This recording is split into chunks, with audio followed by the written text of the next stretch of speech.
Welcome, everyone. It's Angelo Robles, and welcome to Family Office TV. Black Swan portfolios, Nvidia AI, GLP-1, not related to Black Swan, just different topics. I'm not even finished yet. We have a subtitle, The Best Portfolio in the Event of War, and much, much more.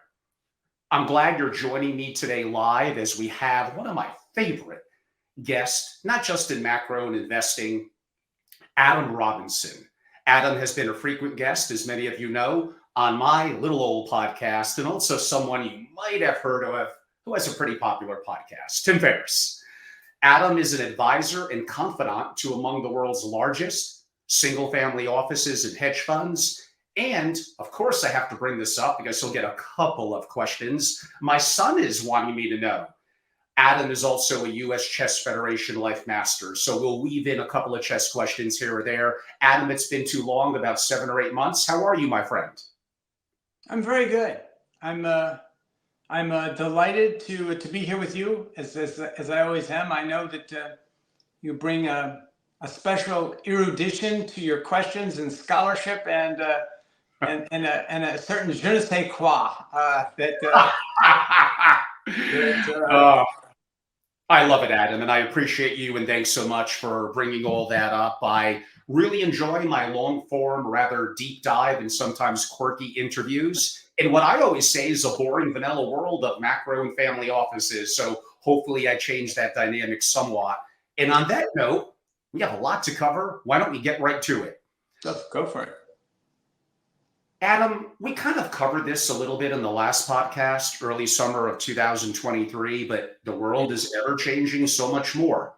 How do we think through the unthinkable? Well, boy, that's an open-ended question. So, one of my favorite quotes on intelligence by John Holt, he said, "Intelligence is knowing what to do when you don't know what to do." And so that's really the world we're in right now. It requires a special kind of intelligence.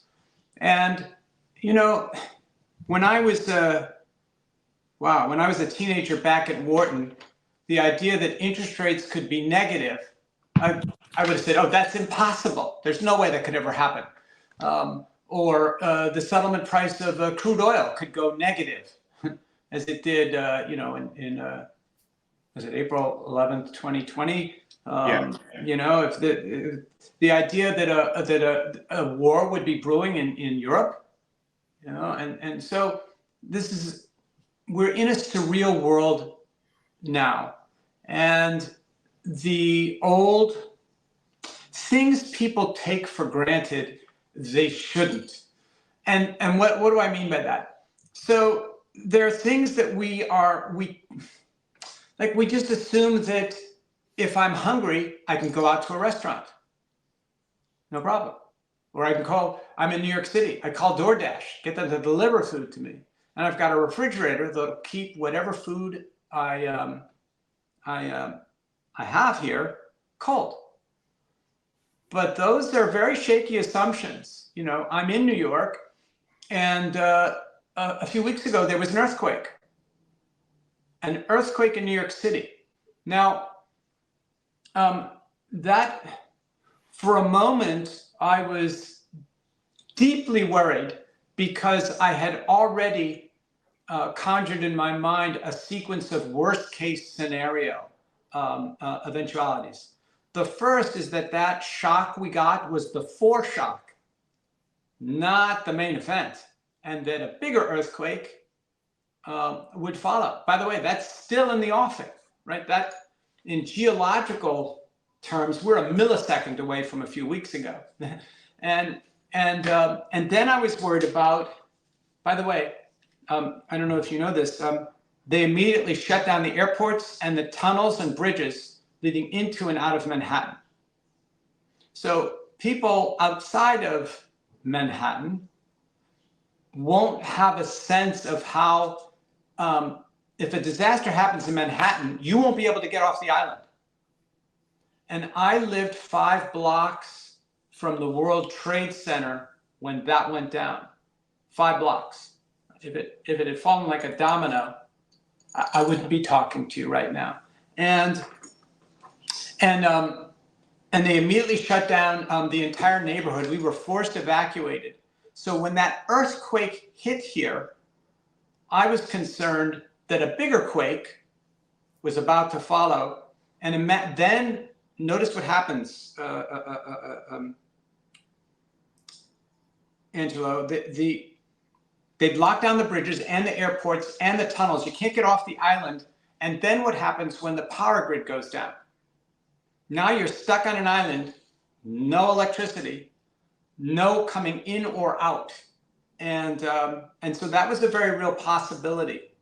And so why am I bringing that up? Is that when family members have to consider scenarios that would have been unthinkable, as you said, right?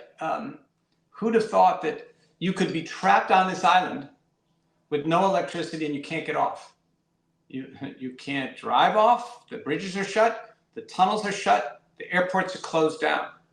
And the real, there's that movie, 40 years ago, Escape from New York and Escape from LA with Kurt Russell. And that was a very real scenario here. And so, that's Adam on an individual level.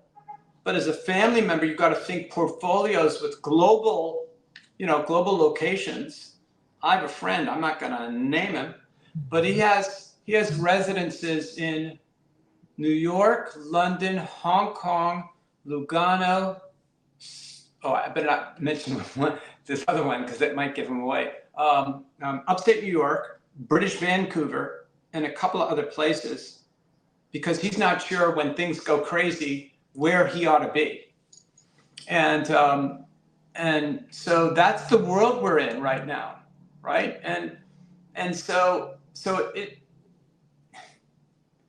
good to do scenario planning. The strong recommendation. You may recall, Angelo, it's a little before your time, but in the 70s there was an oil embargo. Oh, it's not before my time. I'm pretty old, Adam. Well, nonetheless, this was a great shock to the world. Only one oil company,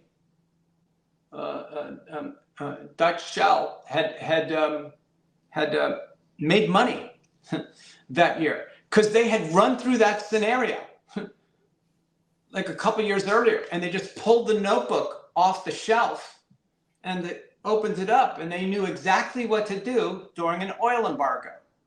So, and again, John F. Kennedy said the time to fix a roof is not when it starts to rain.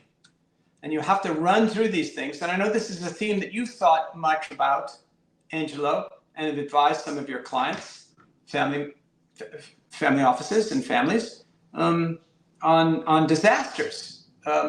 This is very real, the world we're in right now. And the thing is, there won't be a lot of warning. There won't be a gradual, we better start to think about that. You actually have to start to plan that right now. You have to have those plans so that when it happens, you're ready. Eisenhower said, in battle, the plans are useless, but the act of planning is indispensable. So you have to plan, and not just for your investing portfolios, but the same kind of thinking about how are we as a family going to navigate this world. It's the same kind of thinking you do in investing. 100%. And I know some of the audience that follows us in our interviews, didn't you guys cover this a year ago? We did. One, new people need to hear it. You need to be reminded of it. And there's different nuances now as we have new information that came in. You are correct. One of my master classes is sovereign risk and disaster preparedness. And I'm going to be honest with you, Adam, 99.999% in my work in that, honestly, is brilliant and great. They don't give a shit. It's just, whatever. I'm non-bloodline. I'm a family member. I'm a non-family member running the family office. This is a waste of my time. I don't know what I don't know. I don't want to know. It's not applicable. It's not going to happen. Let me just focus on my day-to-day. Now, I just threw most family offices under the bus, but this is a reality. How do we get past thinking day to day and think more long term when we may not be financially rewarded to do so for something that has a beyond insignificant chance of happening, but that insignificance went from 0.1% to maybe 5%? So family offices have to beware of the people who advise them. And I say this with great respect.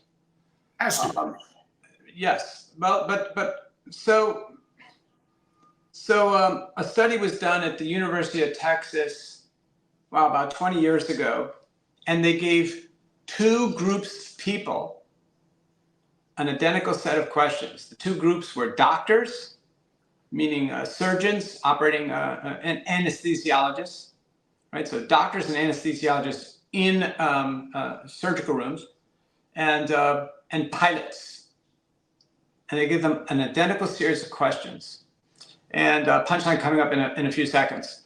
And these 20 questions were identical, except for doing surgery, they would say, in the operating room, and referring to the pilot, same question, but it would be the cockpit, right? Same kind of thing.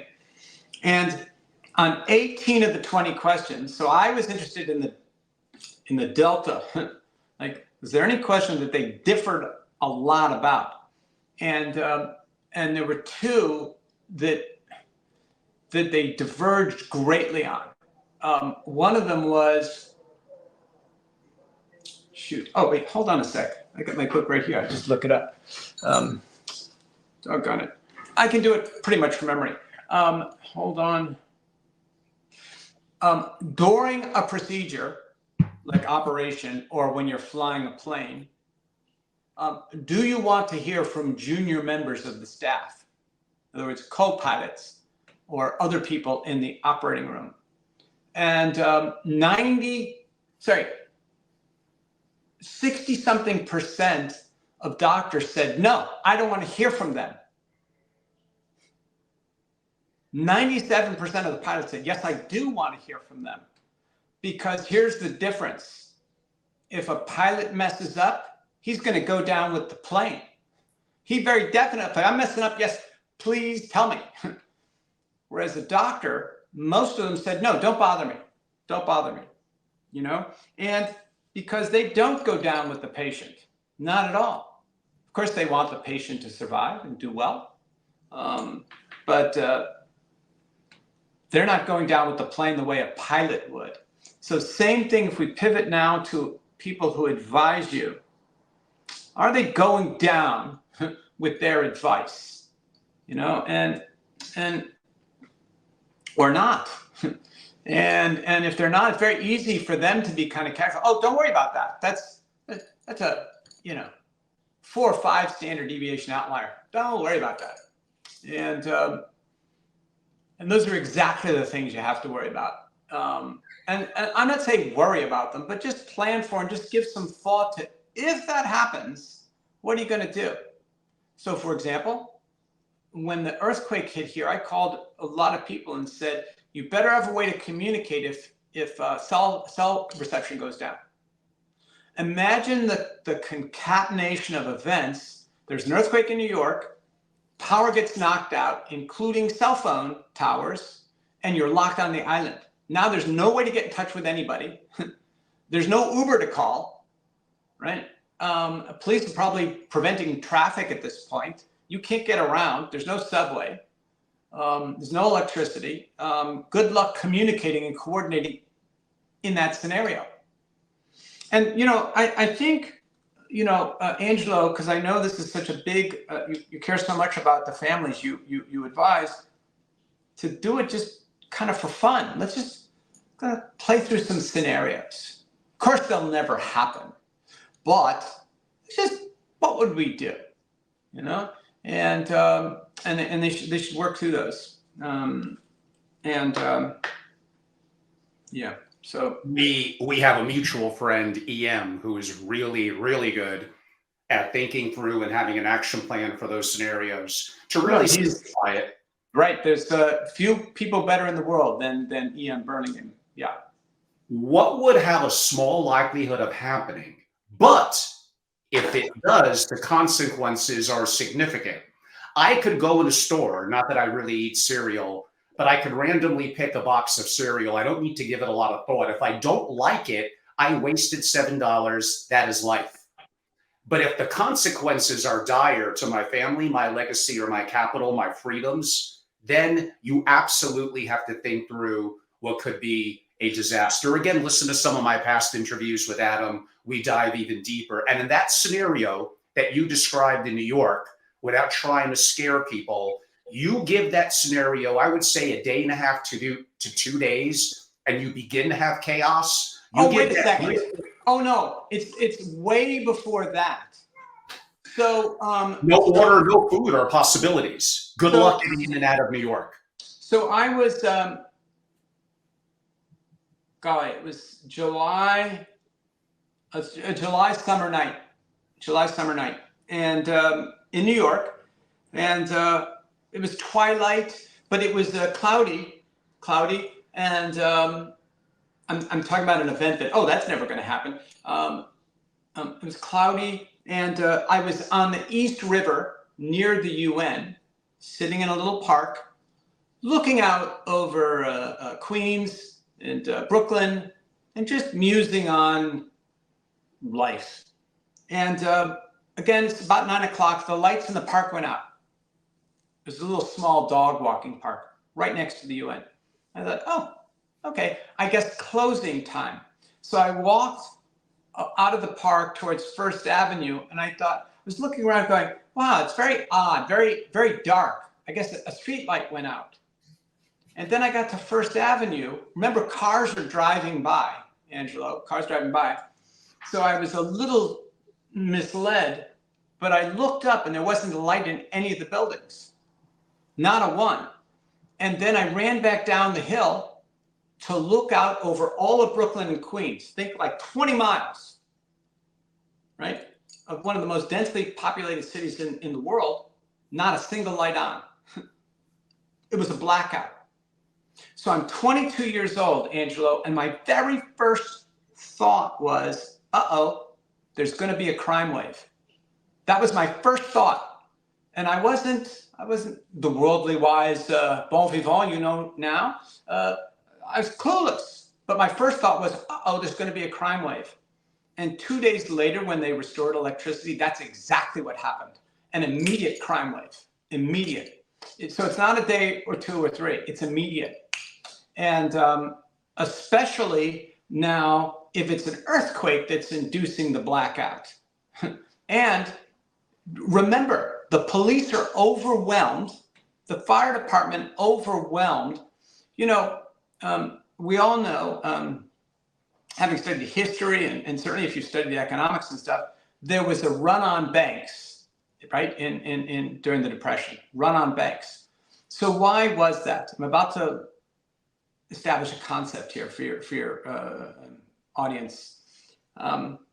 Is that banks have fractional reserves. They're not required to, right? Of the deposits they only have to have like 4 or 5%. And the rest they can lend out. Because they know on any given day, it's unlikely that like 1% of people are going to go, give me my money back. So 4% is a pretty good, multi-standard deviation, buffer around that. But when people start to panic, oh no, it goes from, it doesn't gradually go up. Because that can't happen and everyone panics at the same time, what can't happen is certain to happen. And so now imagine that's true not just for banks, it's true for police and fire departments that would be overwhelmed in a second. Angelo, I did an estimate once. Often on Sunday mornings, I set myself a question and I go research it. And so the question I set myself, so about 5 or 6 years ago was, how many police are there in New York per block? And I estimated back of the envelope that there's one cop for every 2 blocks. Now, a squad car usually has two cops. That means 1 car for every 4 New York City blocks. Good luck if there's problems that come up. There's no way. And so the idea of fractional reserve, we only have, well, we don't need a lot of police because not everything's going to happen at once. Well, sometimes it does happen. And like in that 1977, that blackout. There was another blackout about, what's that? I remember that. And this reminds me of gold, Bitcoin, and Twinkies. There is another fourth one that begins with a G, but that gets people a little riled up. So I'm not going to mention that one. And just try going in, forget a crisis, try going into the average bank. And I know this is going to sound very family office-ish. Try taking out a couple of $1 million. Do you think it's easy? It's your money. Do you think it's easy to get even $1 million?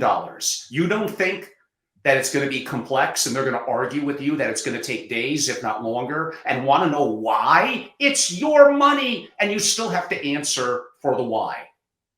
Well, so again, the thing is that these, I think it was Shakespeare, something about problems not coming singly. Oh no, when these things start, they will set in motion a series of other crises. One crisis begets a lot of others. And by the way, in a crisis, you can count on everyone to be stupid and not responding, not thinking clearly.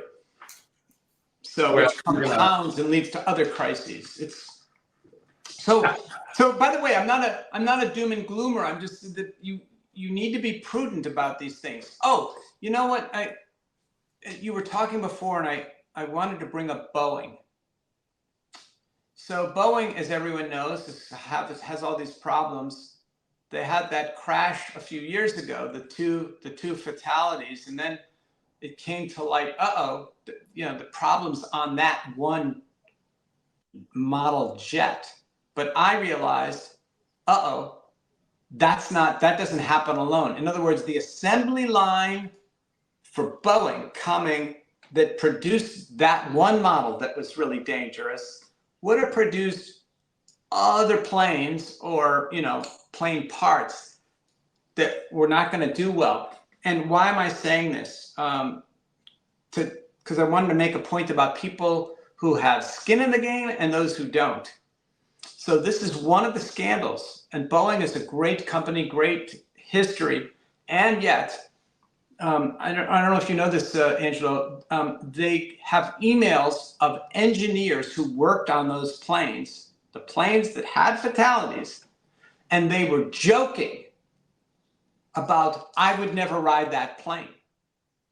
The engineers who built the plane were joking in emails, I would never ride the plane. A few said this, which was an interesting distinction. They said, I would ride it, but I would never let my family ride it. Right? Like, okay, I'll run that risk, but there's no way I'd let my wife and kids run that risk. Right? So your advisors, unless they have some kind of skin in the game, they won't be thinking with the kind of clarity and urgency that you're going to need, and an alignment of risks. And arguably, rightfully so, in a real calamity, they may have their own family to worry about. By the way, this is why I always tell principals, by the way, a little bit of an Angeloism. Mediocre family offices want to be left alone. Good family offices want to be mentored. The 3% that are great, and that's sadly all it is, they want to be told the truth. You need to deal with the principal where you can, and you need to be honest, blunt, and direct. And the reality is the buck does stop with them. If the family office is mediocre, it's your fault. You're the decision maker. You're the bloodline. It's your family. You're allowing mediocrity. You're not demanding greatness. And that's on you. I'm not even blaming the SFO executive too much, a little bit. But again, that's just me. So there's a question that I've shared here. I think I shared it with Shane Parrish in my podcast with him and Tim Ferriss, which is this: what would you need to see to tell you that you were wrong? Say about an investment or about anything. So if someone comes along and says you should invest in impressionist painters because they went up 10% last year, blah blah blah. The question always to pose to them is, what would you need to see to tell you that you were wrong and that I should be selling all my impressionists instead of buying them, or farmland or whatever? And so when you turn to, I'm now addressing the family members, when you turn to one of your advisors and you say, do you think earthquake poses a risk to my family or whatever, some eventuality? And they'll say something like this: oh, no, not at all. Very, very small percentage chance. Then the question to hit that person with is, what would happen if you were wrong about that? And then, because people, it's not just confirmation bias, but they have all kinds of reasons to support why they're right, but they're not looking for what would I need to see to tell me, uh-oh, I was wrong. So, Adam, I say the exact same thing, and I'm going to reverse that on you a little bit. I like to bust your chops once in a while. We're going to get more to this a little bit later. Adam, what would cause you to change your mind about Bitcoin? Well, wait. You haven't asked me about my mind on Bitcoin, so regarding what? So first you have to say, Adam, what's your view on Bitcoin, and then we've done that before. You mentioned someone you wouldn't mention, said there's a fatal flaw. Well, okay, so wait. Okay. You is if I thought I knew what that fatal flaw was, and it's been solved for. So it was that the cost of energy is this. So one of the constraints on Bitcoin production is the energy it takes to do the calculations. And there's my source, who's impeccable, and Naplouse Ultra. Like there's no one knows more about this than this guy would. Says there's a flaw in that the energy costs are actually lower, and if that were known, the cost would drop on Bitcoin. But leaving that aside, Bitcoin is a as I'm going to use air quotes, as an investment is pretty much akin to gambling. And you know, I've heard it said since the inception of Bitcoin. What, it's been over a decade now, right? Since it first came along, and I've yet now to 15 years. I'm sorry, what? It's now 15 years. There you go. More than a decade. And so there hasn't been a compelling use case for it yet. Like spreadsheets, when they came along, kaboom, personal computers took off. Right? It was actually, people forget, it was the spreadsheet that led to the PC revolution. Before that, it was just Apple things were just little toys for kids. And anyway, so there's the blockchain technology. I get it, and I want to distinguish between the coins and the blockchain technologies. I'm agnostic. I'm open to that they will develop applications, and yet it's been 15 years. You would think by now, like there'd be a good by the way, I mean an application that everyday use, right? And you know, it is said that of Bitcoin and the other coins that you know, the U.S. government is printing a lot of money. The U.S. dollar is going to be worthless, and so it's a safeguard against a collapse in the fiat currency. I want to tell you, if it gets Oops. I think we're getting Adam back, everyone. Oh, I didn't leave. So, we lost you for like 10 seconds. It wasn't so bad. Well, I don't know what I think you were basically saying if the U.S. currency collapses, fiat currency. So if that happens, so you've got 2% of your wealth tied up in Bitcoin, like, okay, it's a little hedge for that, black swan event. Well, if that happens, then all bets are off. Then we got problems that'll spill over into the social realm, into geopolitics. There's so many other things that it's not just the dollar goes down. Oh boy, my Bitcoin went to $1 million per coin, right? There'd be so many other problems in that case. So I'm agnostic on the technologies that they might develop applications, but I'm not seeing it. What technology is the dollar as currency? It's also not backed by anything. And the fact that it's got the SEC stamp of approval, BlackRock, Vanguard, all these companies coming in now with spot ETFs, when is going to be the point when this is not tulips? But wait, I didn't say... I didn't say it was tulips. I'm saying I don't understand the investment case for it. I just don't. I don't. Liquid gold? I'm sorry? Liquid gold? Well, funny you should mention gold.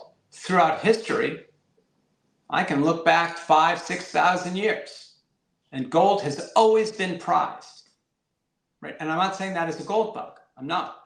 But gold, I know over time is... So it's interesting that you use the phrase liquid gold, because you're exactly right. Gold is proven historically over millennia. When all else fails, good to own a few gold bars. So now it's got problems, right? It has problems in that it can't be transported too easily, right? Of course, there are problems. But to say that Bitcoin is liquid gold, remember that there are a lot of contingencies on that. I'm not opining. I'm just saying these are the questions. One of the things about Bitcoin that is lauded as a virtue is that it's transparent and there's no interference with anything. Oh, well. Here's a question for anyone who thinks that. Do you think any government in the world is going to allow their ability to tax you to just go away? I don't think so. And to me, Bitcoin is arguably a means of monitoring people. I'm saying that's as a question.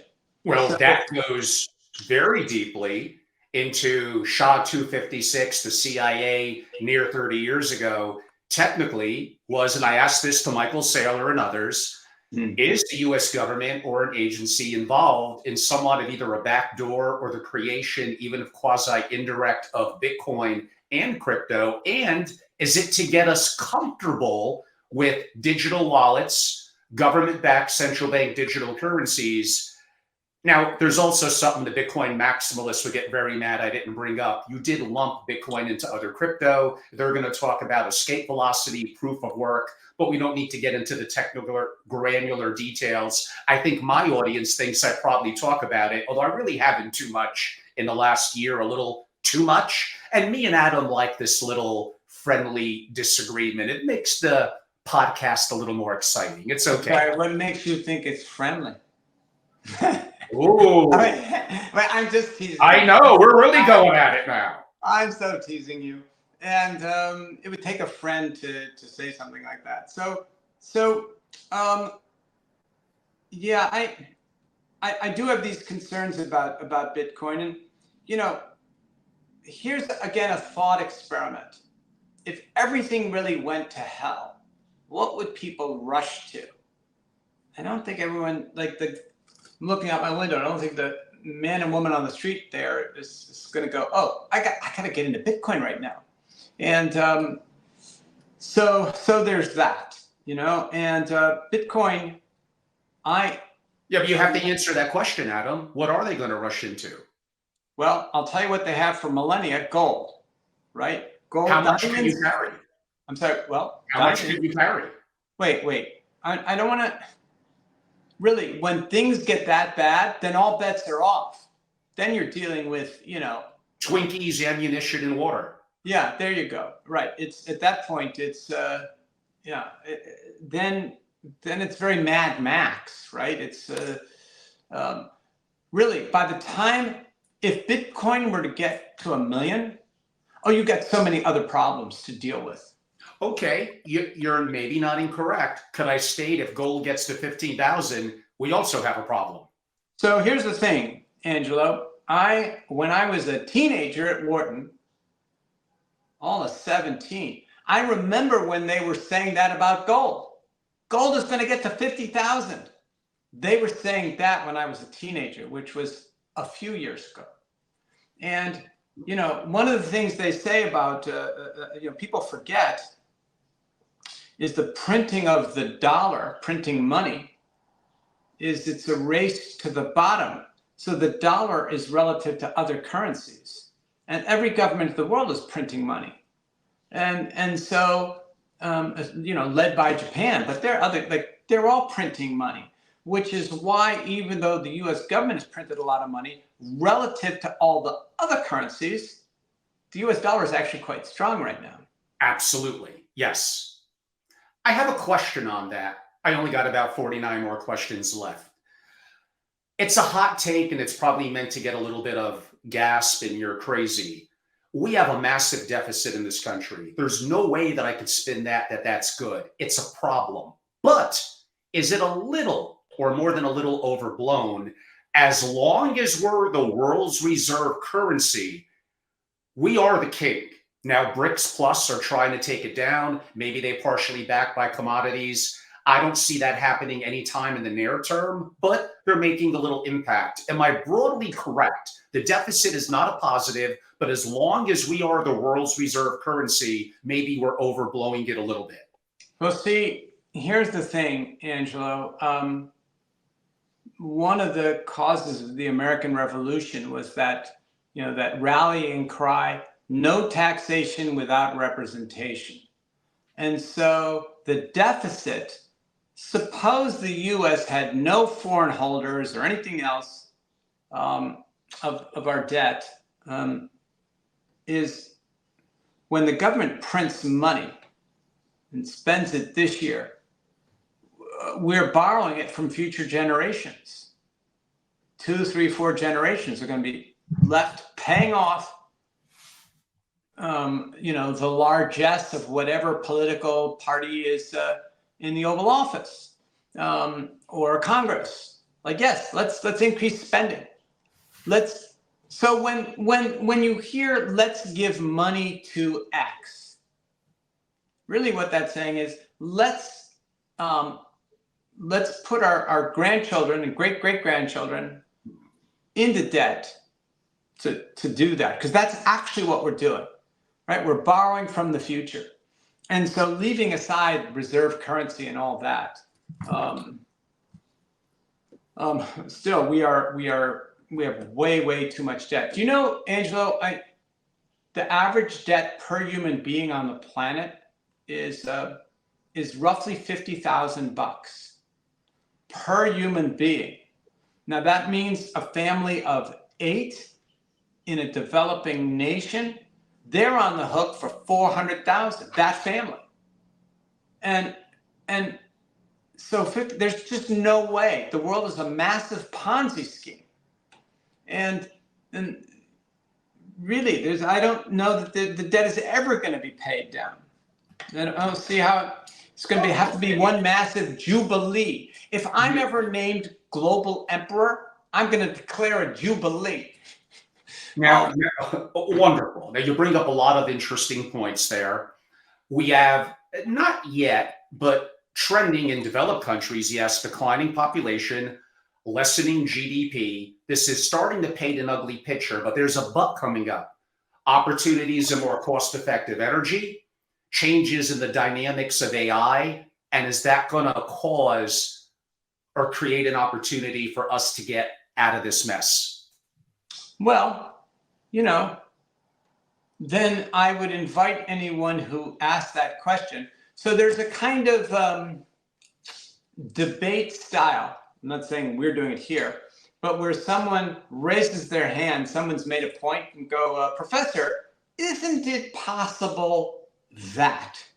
But that's not an argument.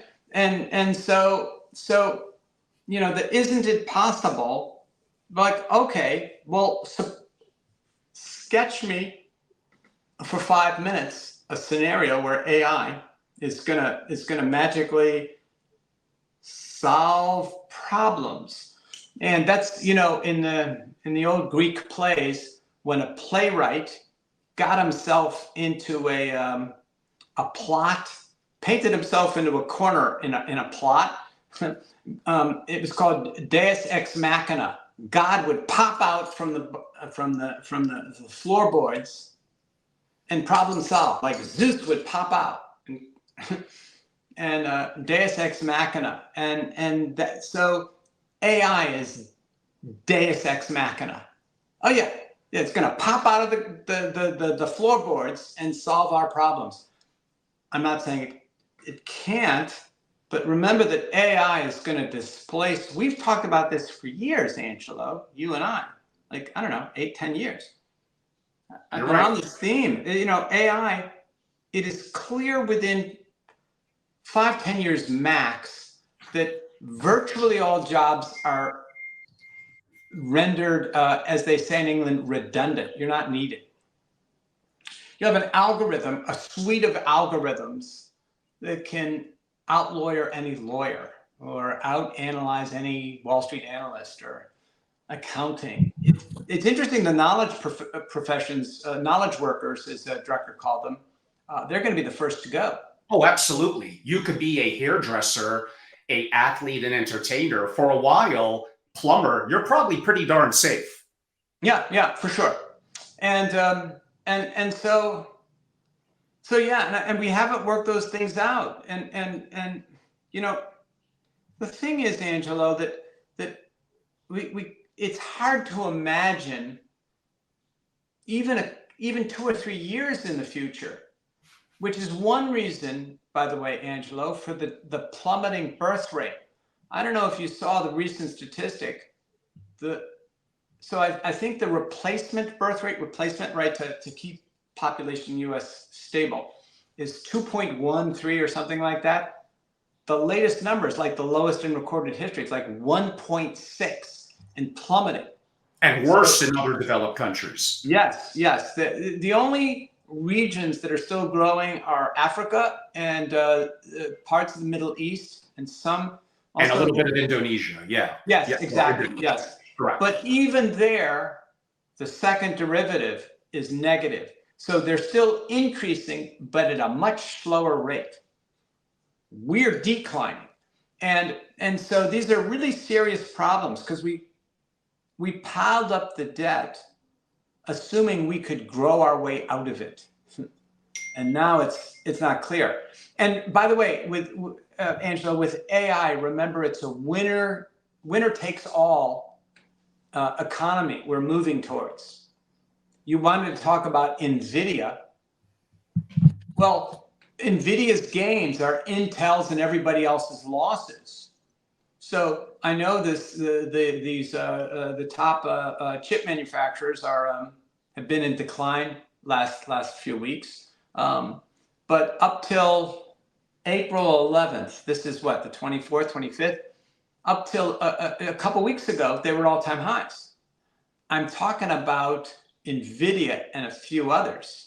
All the average semiconductor stock was negative for the year because the gains of Nvidia and a couple other companies were coming at the cost of all the others. And so, there's that old joke, where does an 800-pound gorilla sit, right? And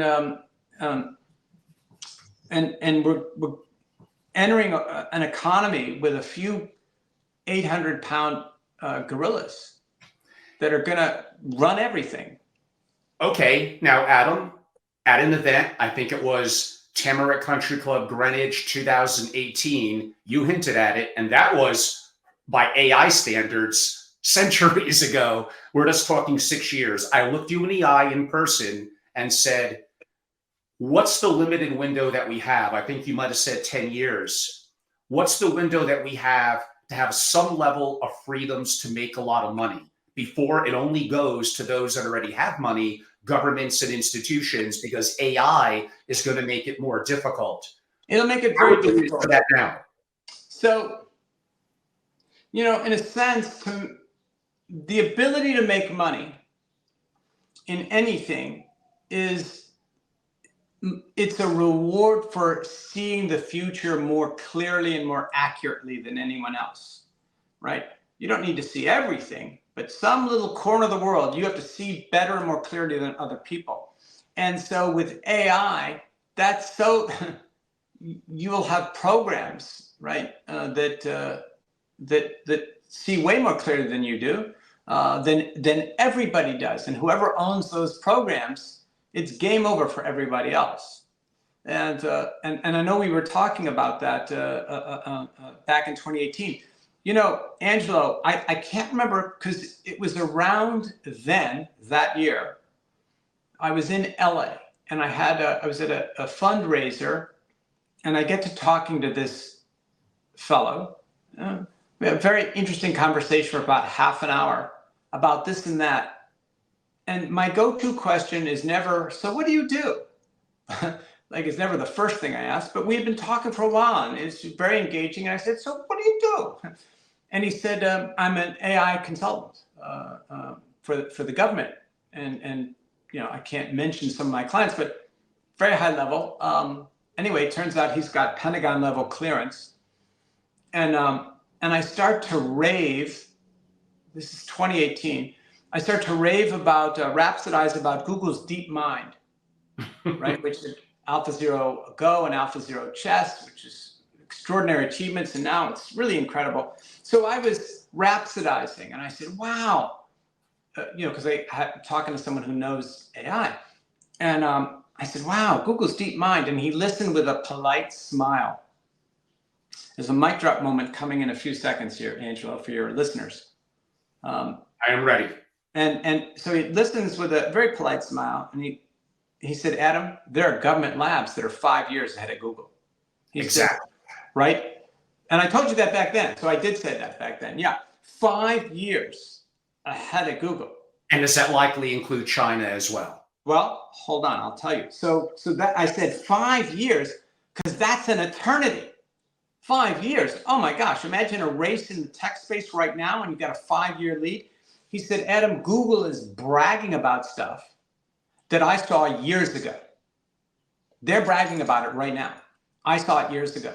And in fact, these government labs have put the stuff on the shelf because they've moved on to other things.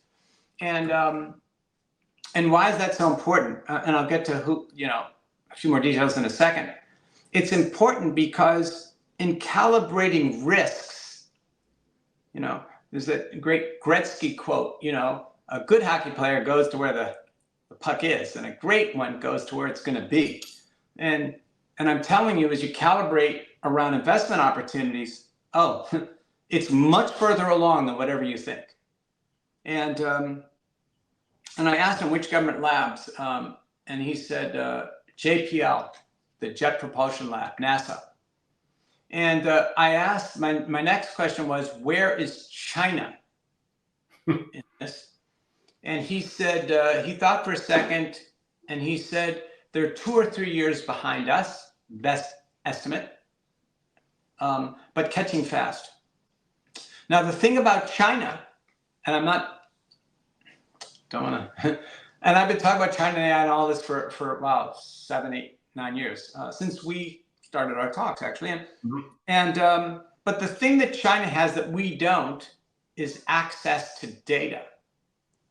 Yes. Right? The CCP, they have all data on all citizens. Well, we don't. It's siloed. here or there, right? Google has some, Amazon has some, Apple, Facebook, it's all siloed. Now imagine they're competing AI with companies that have access to all the data available. So it's not siloed, right? And as you know, as these large language models have proven in other models, the more data you have, the better. That's the key competitive advantage, access to data. The models themselves are kind of the same. It's access to the data. Well, then what's the implication for Silicon Valley companies like Google, aka Alphabet, Meta?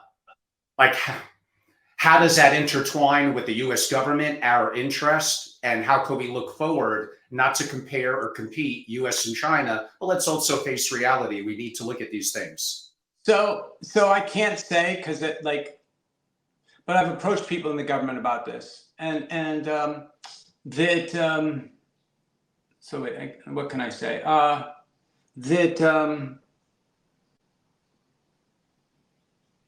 Well, here, I'll reference a book, Co-optition. So Co-optition was written, golly, I guess about 25 years ago. And it's a conflation of competition and cooperation. And it's a great read. I recommend it to really to anyone.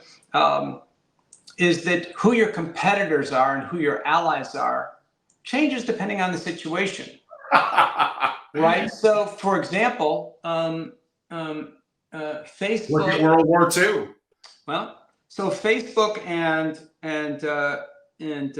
Google are competitors in many respects, but dealing with legislation from Capitol Hill, they're best buddies. They are best buddies. And so depending on the situation, you can compete actively with a company, and yet, you know what, on this issue, maybe we should share. And I realize that there are laws that, prohibit that, like antitrust. But I think an enlightened legislature will find its way around that. Indeed. And by the way, there's no chance this podcast is going to be a short 2 hours. So get your Ovaltine, like my mom used to say, load up your coffee. We're having a good time. Those of you that are part of the live participant, except for Tyler, thank you, Tyler, you're all being too quiet. So I only have about 46 more questions. We won't get to all of them, but I want you guys to interact as well. Right before we move to that next question, today's podcast, Family Office TV, is brought to you by, well, one day I want to say that. I want to be like Tim, Adam. I want to have AG1 Athletic Greens. I want to have these amazing sponsors. So for now, the sponsor is little old me. It's Family Office TV. It's Angelo Robles. Go to angelorobles.com. I'm doing incredible things that I'm excited about, mainly my ultra-private 30-person founder private membership club dedicated to really incredible families. Simply go to angelorobles.com and go to membership and learn more. I'll weave in a couple of intertwining points. And people like Adam, who are primarily based in New York, as I'm going to be very active in New York over the summer. It was mainly Palm Beach in the winter. In-person, small gathering soirees. Imagine the real conversation with the gloves off that we could have with someone like Adam and a lot of my good friends and families that are true world's leading incredible investors. And just the insight last week in Palm Beach blew me away. So hopefully you can look into being a part of our 30 founders, and we'd greatly appreciate it. One day, Adam, Athletic Greens is going to come calling. I just need a couple of 100,000 more followers. We'll see. Did you ever see the movie Bowfinger? No. So Bowfinger is with Steve Martin, Eddie Murphy. It's very funny, a lot of giggles. Heather Graham, and so Steve Martin plays a Bowfinger. It's a lot of giggles in the movie. He plays a producer. And he's very, he's never really made it big, but he said, I'll know I've made it big when a FedEx truck comes down the street and stops in front of my bungalow. So the whole movie is like, and finally, at the end of the movie, a FedEx truck pulls up and stops. I had, you know what? I had one outreach relatively recently. Let's call it a little bit of me traveling the world, meeting amazing billionaires and families, and asking them kind of my slightly quirky Angelo questions. So it has gotten a little bit of attention by a couple of influential people. I greatly appreciate you. Thank you. Thank you. Let's move on a little bit, and this relates a little bit to AI and China. I've read, yet somehow when I went to look it up, it was very difficult. But I've heard from very influential three-letter agency people, I have a couple of interesting friends too, that Chinese deep fakes are causing havoc with multiple Fortune 500 companies, tricking the hell out of them, siphoning them of knowledge and money. And what are we going to do about this other than deepfake technology and better AI and more awareness with Americans or really others of the threats that we truly face? So that's such a good question. So I'm just pausing because there's so many entry vectors to it. So in today's world, we have to, the word evidence, right, comes from the Latin to see. And right now, you really got to trust evidence, right? You have to trust what you're seeing. And so these deep fakes have been an issue for a while. And I have no doubt, Angelo, but that they have already insinuated themselves in ways that we can't actually know. And so, you know, I'm going to give a little primer on Bayesian probability. Right? Ooh, I like it. And so Bayes was a I think he was a monk, but anyway, he came up with Bayesian probability, which is that you have a probability estimate and you update it based on the incoming data, right? Of course. Sounds like playing poker. Well, so right, each new hand you update, recalibrate on the data, right? You have, right, and so okay, now that sounds like, oh, of course, but people don't actually do that. And so when you're, let's say, here's one way to think about it, is that if a deep fake was actually going to be material, it would have to do something pretty outrageous, right? If there's a deep fake of Adam walking down the street in a top hat, you'd go, that's entirely consistent with Adam. If you have a deep fake of Adam, out dribbling, Curry on the court, that's probably a deep fake. That's not consistent with what I know about Adam. And so when you get evidence, is it consistent with what you already know? And if it is, then it's not moving the dial too much. What you're talking about is deep fakes that, whoa, this is very different from what I would have expected. And so, right, because otherwise it's the same as what we've seen, right? And so I think it's a very real possibility. And, with this, there needs to be a government corporate partnership, right? With the government, the intelligence community, defense, homeland security, just around creating a consortium that can address these things. Because it's the individual, we run into the tragedy of the commons, right? No one corporation has any stake in addressing these things until it hits them. But so there should be some leadership coming from, probably from defense and maybe the intelligence community around addressing these issues, right? Because it's a very real possibility. Of course. And Adam, trust me, we could dive into this for hours, but I am going to keep the questions coming. Yeah, By please. the way, my next comment was told to me by people that I know and trust. There is absolutely nothing online, speaking of Google again, and like to back it up. It has a much lower number, but let's throw it out there because I believe what they're saying. Mm-hmm. Why? I think there's multiple reasons, but the issue with Russia and the Ukraine and invading, I look at the minerals and value below the ground. We're told it's what, 8 trillion, 9 trillion. I've had multiple people tell me bullshit. It's 30 trillion plus. And to not think that's one of the reasons why we're seeing what's going on. We're facing the realities again. We spoke about Putin in a prior podcast back Yes, when I remember. it was breaking out. Is this a part of it that simply Ukraine is valuable from a resources perspective? So I'm going to give you the same answer I gave to you. I think it was the summer before last. It was when you asked me something else about Putin, and I said that the real question is what does Putin know that we don't? Right? Assume that Putin is perfectly rational.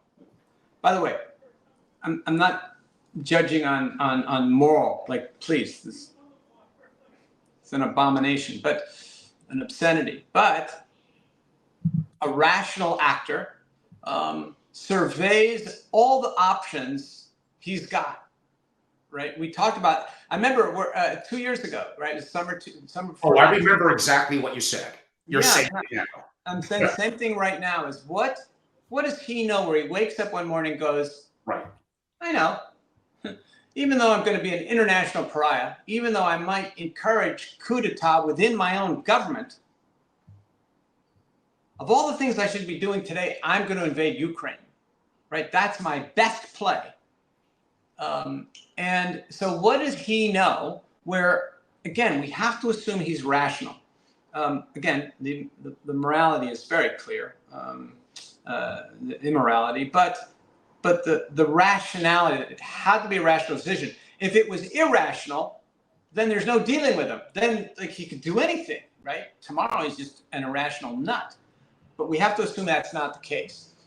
And so I don't, it's clear, Angelo, that the stated reasons for fighting the war are insufficient. Exactly. So I don't know what the real play is, right? What the real play is. And, the thing is in geopolitics, you have to be really careful about a few things. And I'll make a point about Putin. He's Russian, he's a chess player. And you said you had a few chess questions for me. Oh, anyway, I do. So in chess, in the game of chess, what the master does is probes the other side for weaknesses. So step one, probe the other person's position, your opponent, probe his position, and in a sense, wait for him to make the teeniest little mistake. It won't even seem like a mistake. It'll, like in wrestling, like one wrestler will have his arm in a slightly awkward position and it's not the end of the match, but the fact that he's got his arm in the wrong position now, his opponent is going to use that. And so I'm saying, well, so step one, probe for weakness. Step two, once you've got a weakness, pile up on that weakness. That will force your opponent to concentrate all the defensive resources on that spot. And then you deliver the knockout blow somewhere else. So if we use that as a template for geopolitics, probe for weaknesses. Step one, probe for weaknesses. Step two, you found a weakness. Good. Pile up on that. And the other side is going to defensively contort themselves to protect that weakness. And then they've left themselves open over there. And that's where you deliver the knockout blow. So I have no idea. This to me is probing. This is not the end game. This is probing and piling on a weakness, right? And look at the attention and cognitive bandwidth we spent on the unfolding horrors going on there, unfolding, and now also in the Middle East. So the knockout blow, right? The next blow is going to come from some different direction. It's not going to be from those locales. Those, they call them theaters. It's not going to be the Mideast theater or Eastern Europe. It's going to come from somewhere else. That is incredible insight, very thoughtful. And yes, audience, there's plenty of time to go. Yes, I know my list of questions will include faith, Caitlin Clark, and more on chess, and a whole bunch of other things. Relax, it's coming. Adam, why? This is going to get me in trouble again with family offices. Why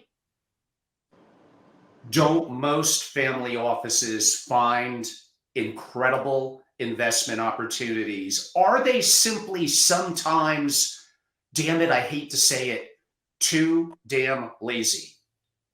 Well, remember that investing for everybody, unless you are a dedicated day trader or something, but the way to think about investing is you make your money doing X, right? Including family fortunes, and made developing, we created NASCAR, whatever it is, or fashion brand, or whatever it is. You make your fortune running a business, but then you have some expenses, things that you use the cash for, and the rest of it you invest, right? But your main source of income really is from the business you're operating, right? And that's true at every level, even if you're not, you're running a massive family office, but you're reasonably well off, and you're a professional, and you're earning your money because you're a great brain surgeon or a lawyer or whatever, and you'll have some money left over after you've paid your taxes and expenses. You're going to invest, but that's not actually your main source of income. You just want that to grow. So I can understand that families would not give it that focus of attention. So something, Angel, I'm going to offer to you is, when it was Kahneman and Tversky, right, in the late 70s, right, behavioral economics. Of course, legends. Right, and one of their key. Really, they were psychologists. They weren't economists. Yeah. But anyway, so they showed the importance of the economic model of homo economicus, right? Is homo economicus, the rational man was greatly flawed. Anyway, it's this, that people will take chances to avoid loss way more than they will take chances for gain. So what you want to frame the advice that you're giving people is that if they don't act, they will lose money. Not that they're going to make less. They're going to lose money. That will get their attention. Could that losing money, because it may not be so obvious on the surface, could I simply state that your true inflation is 15%, you're getting 6 or 7%, you're happy with that, you're losing purchasing power, you're going to notice it after decades? Remember, a family office is only too happy for that kind of inflation because all their assets are getting inflated. They don't care. So the disposable income, I mean, your point is very well taken, right? But they don't actually care. They're like, price is going up, good. Everything I own is at least nominally, is worth more dollars. And so sports teams, etc. Yeah, all that's going up. Okay, great. So So you have to. I'm talking about that they stand to lose substantial amounts of money, yeah. Here's people forget. It was what's that guy Minsky, right? The Minsky moment. So Minsky was an economist, and his insight was that stability encourages instability, right? When things are stable for a really long time, then people go, oh, we don't have anything to worry about. Then they start moving out on the risk curve, and they start taking all kinds of opportunities because they don't worry about the bell curve outliers. But that very stability means the bell curve outliers aren't outliers anymore. They're almost certainties. And that's what we've got going here. And, here's one way to think about it. If you bought a home in the United States in the late 1920s, you didn't see that price again for 30 years. Wow. Right? 30 years. And, people, I'm going to circle back to something I said at the beginning. People take for granted things about the world. Like, oh, over time, real estate goes up in value. Yeah, but it can go down in value for decades. Yes, for sure, over centuries, but it can go down for 2 or 3 or 4 decades, no problem. And we don't calibrate very well around things that have a low probability. Exactly. Right, but the problem in human affairs is that all human beings are calibrating around that same low probability. So they're taking actions that makes that low probability a certainty. It's not low anymore because right, people have arranged their affairs going, I don't have to worry about that. Right? No need to hedge for that possibility.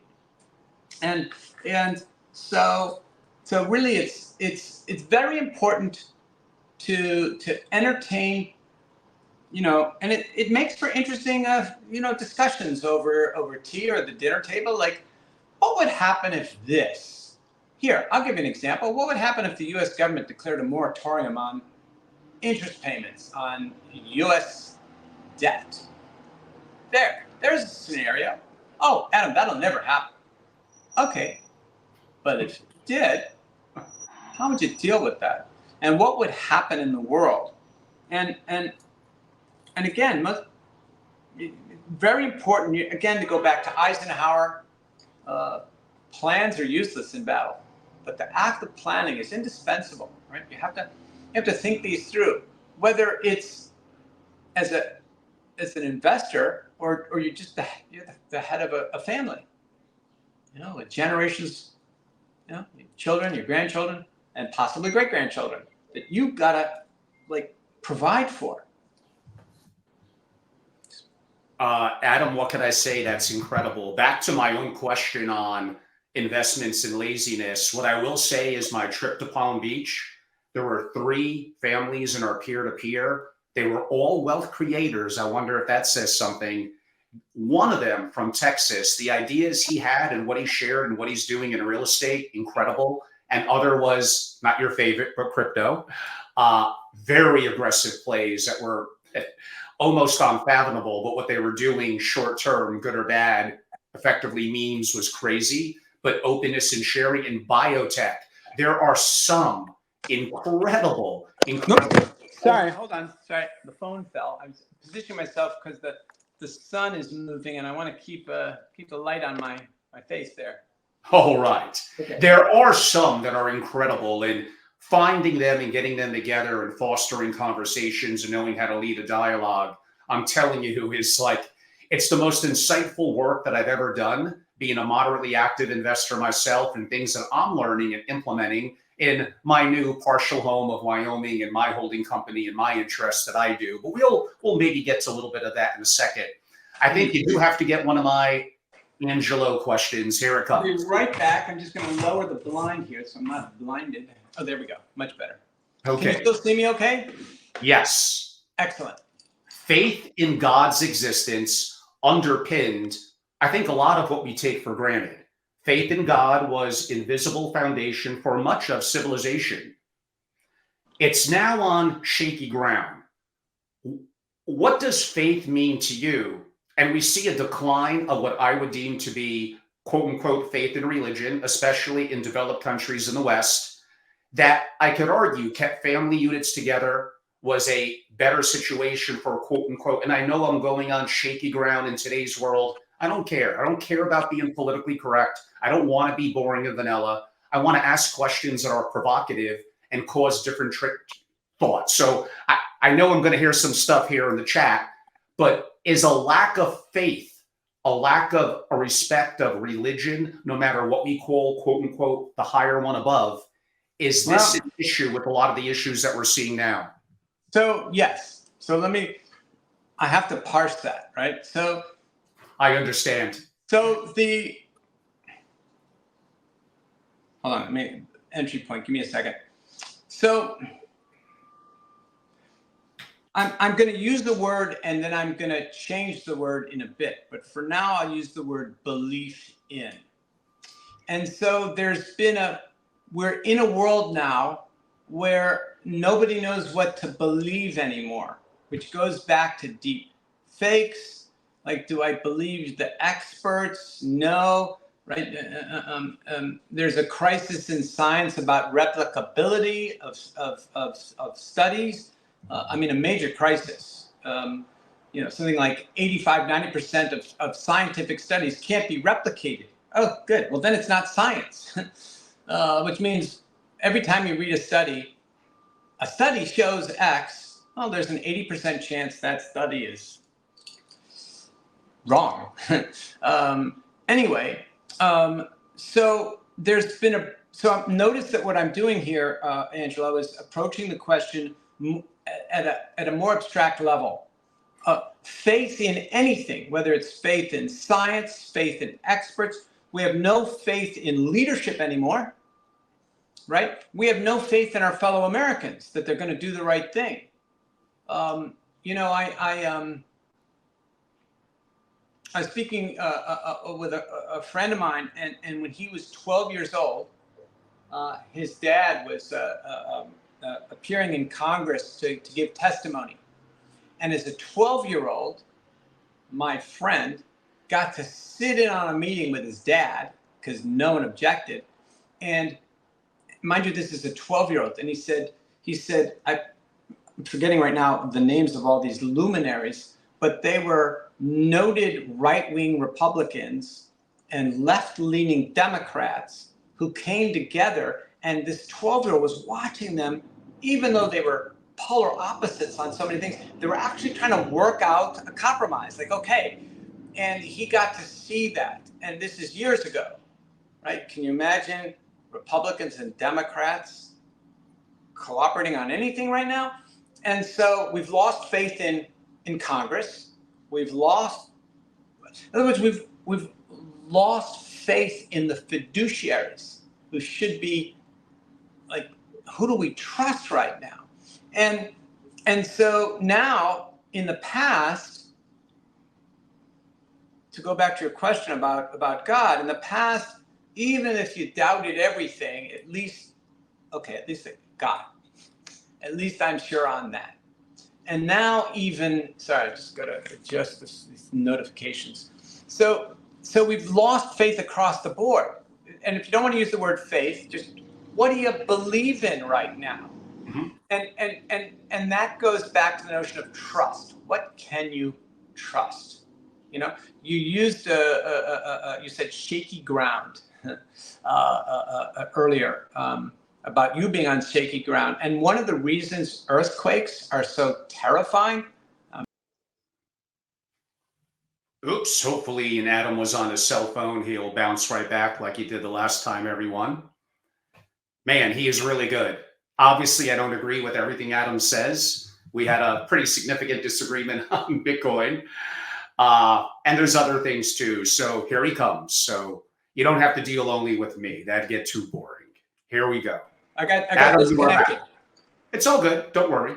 So I'm not worried. So I just wanted to explain. I didn't jump off. So what do people in the world believe right now? And let's just deal with America. And really, what do they believe in? What do they trust? Who do they turn to in moments of doubt? Right? And right now, it doesn't look like there's anybody. Worse, to the degree that people no longer trust experts. I said experts with air quotes, but experts and their leaders. People have become more heavily convicted of their own beliefs, what they think, right? So I don't know about them, but this is, you guys are wrong. I don't know what I believe, but I know that you're wrong. And right, and that seems to be the strongest conviction, right? We believe in the errors of everybody else. And so this lack of faith in anything, right? It's not just God. Is very disturbing. There's no bedrock. I said earlier about, right? No stability. Where do you find stability?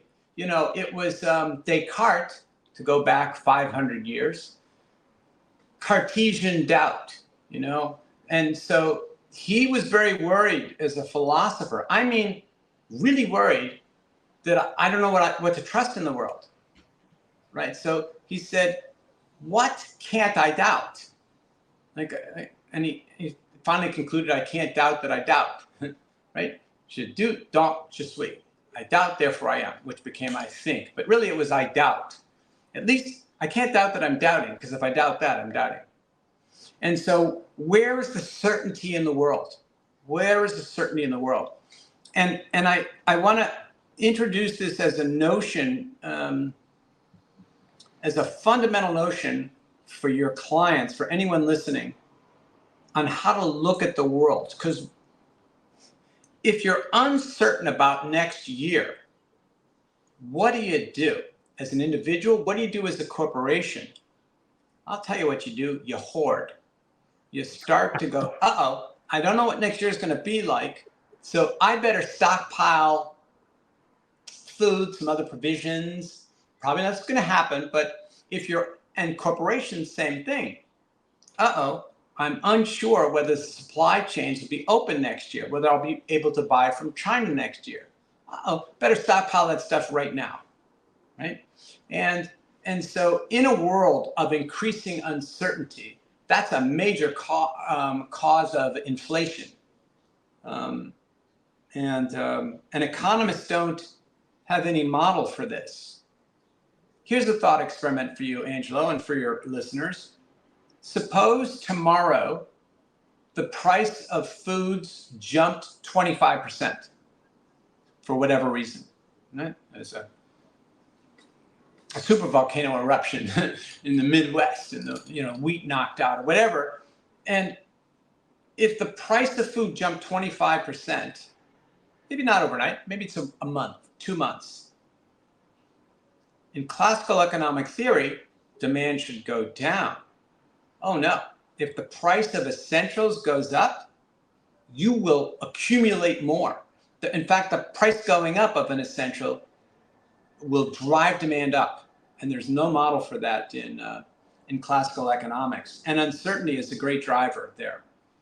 So, yeah. So you're quite right about faith in God. And for me, I said I was going to use the word and then change it, is the distinction between knowing something and believing something. So, for example, I know that that's the sun over there, and I know that my name is Adam, and I know that I live in New York City. Those aren't beliefs. I know that. And so, unless you're in a simulation, Adam, but then you're believing that. Sorry, what? Unless you're in a simulation. Wait, what about a simulation? Are we in a simulation? Then do you really? Wait. Let's not. I'm going to make a point. We can go there in a sec. But okay. But just I mean, I know those things, and I don't believe them. I know them. Okay, and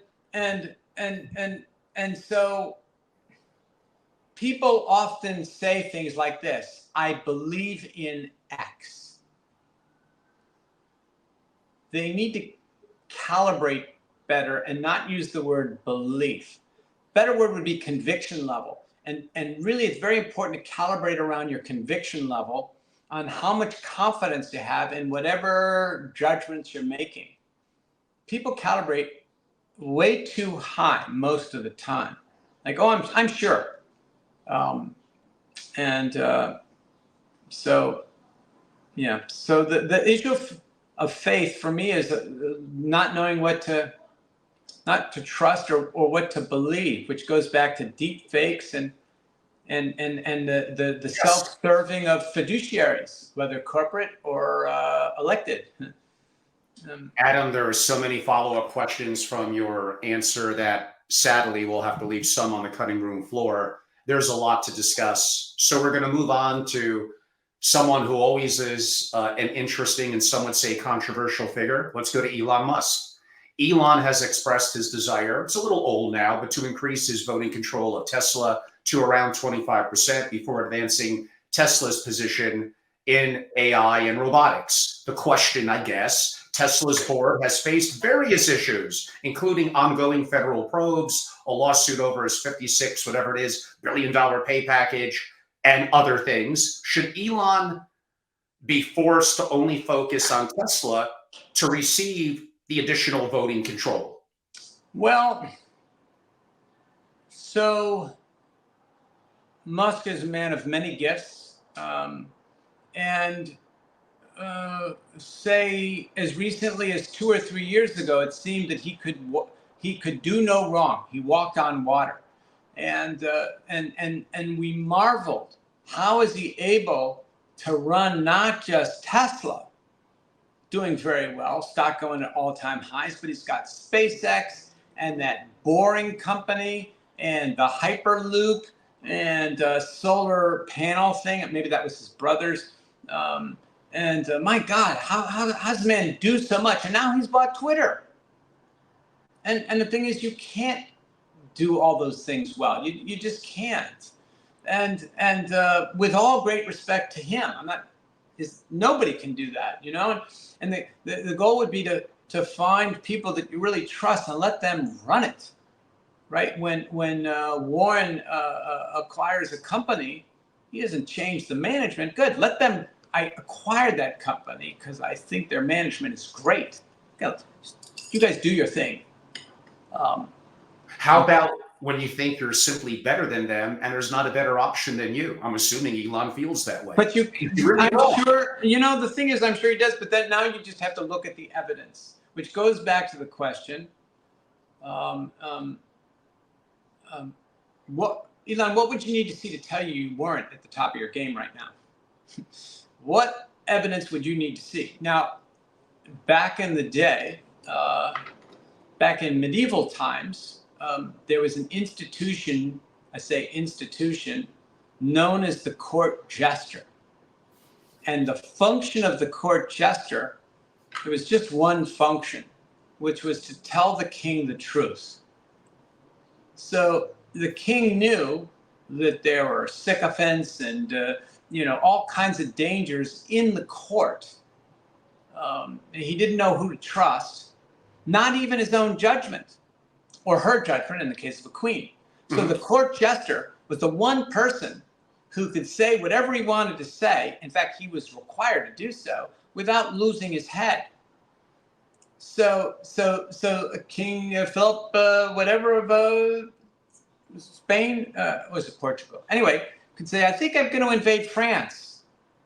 And the court jester might go, yeah, remember when your father tried that? And everyone in the court could laugh, right? So the laughing was to mask that he's actually telling the truth without contradicting the king, because it's just a joke.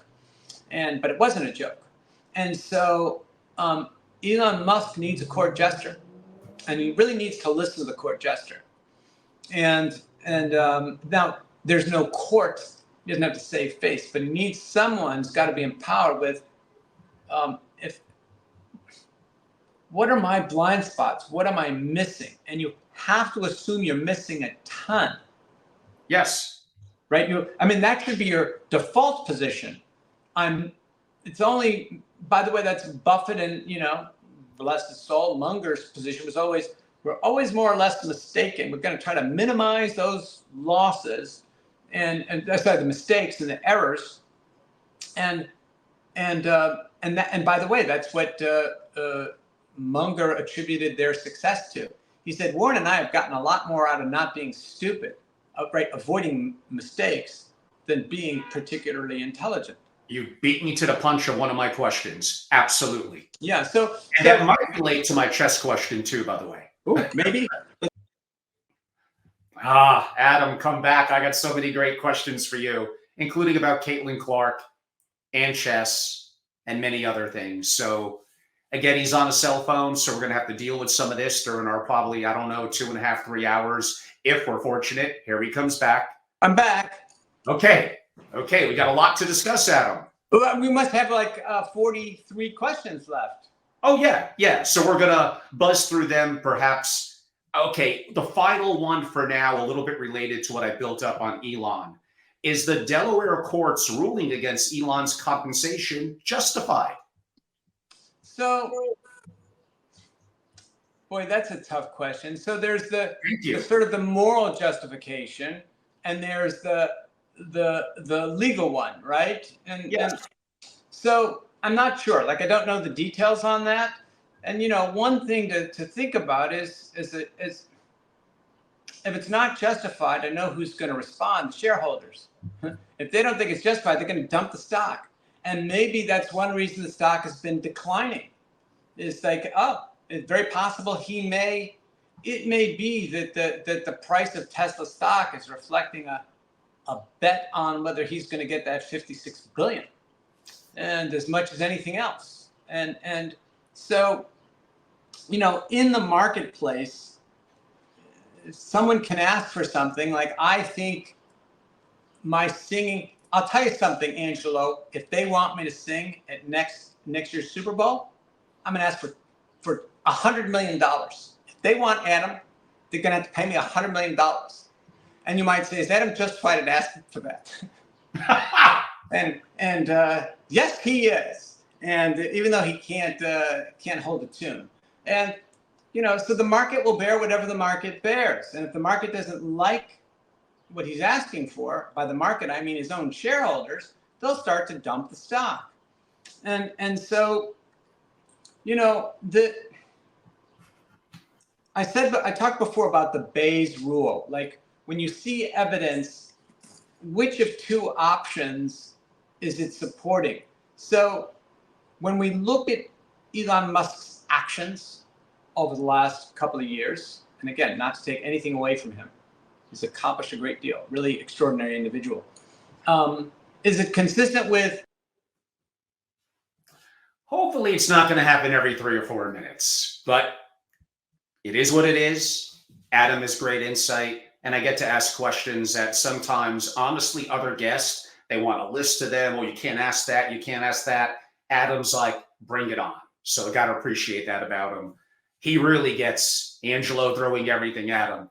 And like he said, 43 more questions to go, assuming he comes back. And yes, in case you're wondering, the Caitlin Clark question, which will actually get a little serious. It's not just only tongue-in-cheek, will be the next question up. Adam's taking just a pinch longer than normal. Everyone so far, I know we have a pretty significant live audience across multiple platforms. I hope you're enjoying it. Plenty more to go. For the vagaries of my internet connection, so I was referring to Elon Musk, and are his actions consistent with someone who's at the top of their game right now, or are they consistent rather with he's overextended? And I don't care who you are, you've got to know your limits, right? Clint Eastwood, you got to know your limits. And that was Musk and Munger, right? The circle of competence. And Musk has a very large circle of competence, but I don't care how large that circle is, it is possible to leap outside of it. Of course. Whoopsie. And you mentioned the word competence. Actually, there's also when I consult and work with family offices, mainly kind of quasi-coaching executive. What's your competence? Identify your blind spots and move your ego aside. Be a lifelong learner. All those things tie in. Wait. I didn't hear a thing because I was adjusting my phone here setup. It's all good, Adam. It was just me identifying some of the work I do in one of the things, coaching family office executives. Identify your competence and get better. Know your blind spots. Move your ego aside. I might have took a little bit of that from some of Ray Dalio, but I think that's an incredible trio to keep alert to. Well, wait. I want to jump on something just really quickly. I can't get to Caitlin Clark, everyone. Continue. Wait. This is a very important point. When you say things like put your ego aside, again, the question is, would you know that you need to put it aside? No. That's the problem. When you're in the stupid zone, you're not going to know that. You're not going to know that you should put it aside, right? And so that's the danger. It's easy to say those things. Put your ego aside. That's like, That's why you need a coach and a mentor. You need someone to tell you the truth. I wish I had that over the years. You need a court jester. Yes, we're on the same page, Adam. Yes, there we go. Okay, so you had a question about Caitlin, something?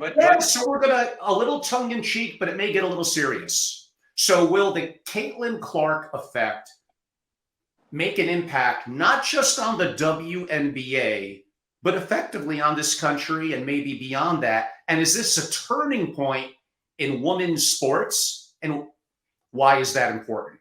Okay, so can you clarify? Sorry for my hand. Can you clarify what you mean by the Caitlin Clark effect? Okay, you asked for it, you're going to get it. I'm a big sports fan, have been since 1973, 74. I'm keeping it, as the young ones say, 100 with you. I effectively have respect for women's sports. I do watch some. I don't watch a lot. And I never really paid that much attention to NCAA female basketball or the WNBA. I know the barest minimal to be a little dangerous. And for the first time ever, just a couple of months ago, I paid less and less attention to men, both in the NBA and in the men's college basketball, even though UConn was winning it. And I could easily name you more female players in the NCAA and women's sports in basketball than I could men. And I would have laughed at you on December 31st if you told me that. And it was driven, and I don't know why, by Caitlin Clark. There's something about her that is incredibly intriguing and appealing to people. And I think it's making an impact. My part two, which I know annoys people. Wait. I can't. Okay. That one part has like 5 subparts. Oh, okay. So can you state again, counselor, can you sum up for the court? So about the Caitlin, so now I know what you mean by the Caitlin Clark effect. Okay, but I could give you the part that I think is important, Adam. The important part is the WNBA has been around since 1997. Let that sink in, because a lot of you don't know that. Kind of almost 30 years. How many years has it been profitable? It's 0. It's subsidized partially by the NBA, and the NBA commits, I think it's $15-20 million a year. It does not make money. I think this will be the first time we're going to see her impact in the WNBA. It's going to drive attendance in the stands. That drives concessions. That's going to get a far better, quote unquote, TV contract. Yeah, where the real money is. I got your question. It will change the dynamic of the WNBA. Okay, so I have. I was a competitive athlete, swimmer, for many, many years, and I like watching championship anything. I mean, I like anyone at the top of their game. You could say, Adam, that bricklayer you're not going to believe how good he is. I could watch a master bricklayer. Anyone at the top of their game, I will be fascinated by. And I will have questions for that person. And so with sports games, and I'm going to circle around this because there are a lot of interesting points you raised, as you always do, is why do we watch a game? So one thing is because I'm seeing like the best two teams, and it's high stakes, right? I remember once being enthralled by a men's volleyball, NCAA men's volleyball championship, which there's the sport that I like watching the women's version more than the men's. In today's world, Adam, you can't say that. That's why I don't get a lot of subscribers. I get shadowed. Well, okay. Fortunately, you don't have to worry about AGI just yet. Anyway, expertise at any level is worth watching.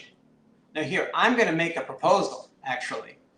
And, I'm going to talk about baseball and how the rules of baseball change.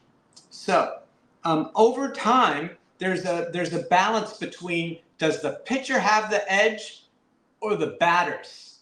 And so there are times when the pitchers are getting too good for the batters, and they got to change the rule because they got to make it a little more equal, right? So it's actually a contest that has some interest. And we have that in golf with handicaps, right? I don't care who the players are. In chess, in speed chess, if I were playing Magnus Carlsen, I'd get 5 minutes and he'd have a minute, or maybe even he'd have 30 seconds and I'd have 10 minutes. I'm a master, but that's how he would just destroy me, right? And so the way to make things interesting is to handicap one side in horse racing, right? So here's the proposal. If you want women's sports, because they're just not in, because we know it's not the level of expertise is just not what we see with the men. It's just not. And so and it's true actually in things that you would think that they would be kind of equal at. For example, billiards, right? That doesn't require a lot it requires almost no strength, right? And I think the world record for shooting balls in for men is something like 600, something like that. And for like in a row, right? Without, just keep re-racking it. And for women, it's like 180 or something. It's way less. And so if your interest in a game is to watch excellence, right? Then you'll watch the most excellent version of it. But I think they could make women's sports more engaging for everyone by introducing some handicaps.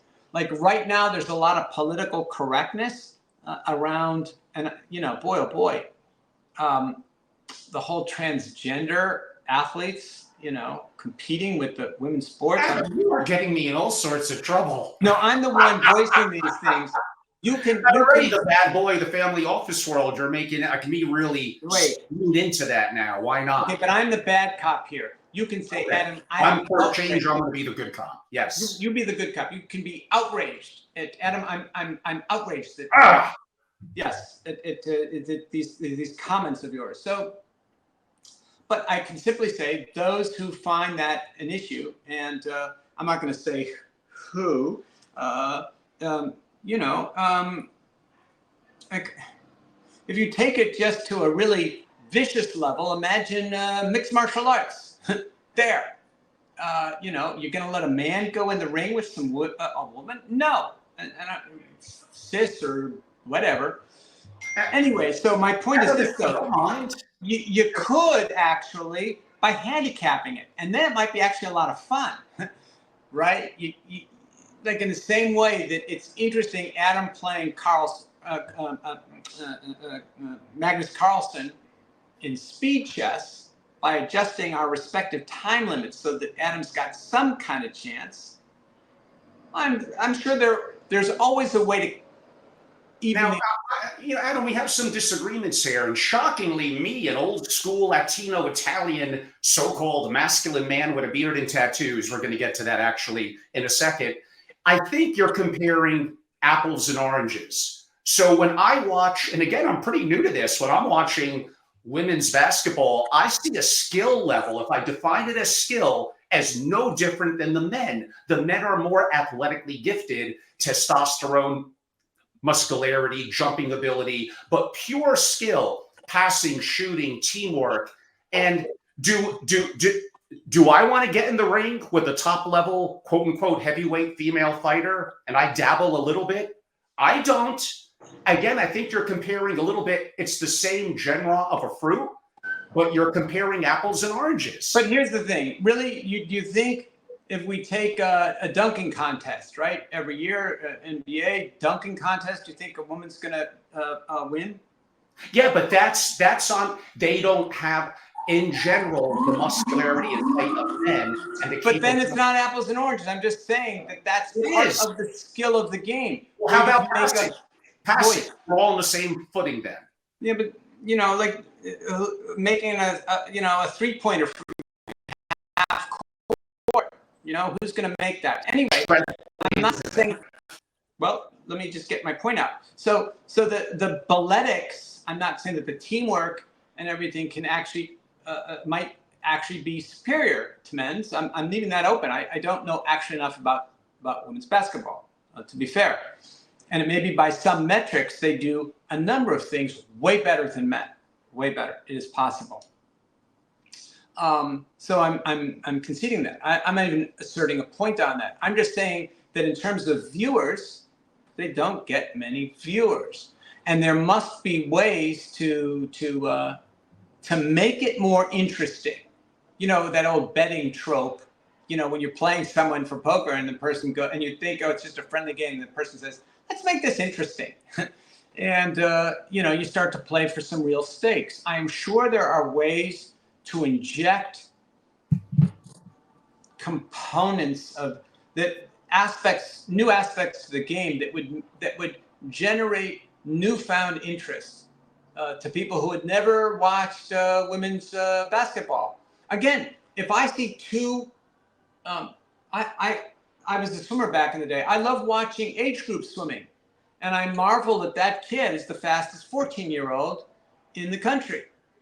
And I'm not comparing that kid against the NCAA, a final 100-yard freestyle. But still, for 14-year-olds, that's very impressive. And I'll watch it, and I'll still have interest in that. So I don't care what it is. In other words, within women's basketball, I'm sure I would find the NCAA, the championship, just as fraught with, that kind of tension and part of it is the fan, the fan cheering and everything. And so I don't think they should compete together. I think that's unfair to I don't even know what to call them anymore. Biological women. Well, I mean, we'll potentially see what the future holds in that. Interesting discussion. Again, I don't want to dive. Ladies, finally, after 2 years in purgatory, am I back on your good side now? Look at this. Like, who would have guessed this like a year or two ago? I actually think, and probably my last comment on it, Caitlin Clark's impact will extend beyond the WNBA and make a significant impact. We already know that 2/3 of college graduates are women. There's dynamics that are changing. I actually think that it's younger men that are quote unquote struggling when you look at the statistics in a variety of different things. So, for sure. It's, I mean, suicide and challenges in relationships and the issue with education. But again, I have now only 39 more topics to cover.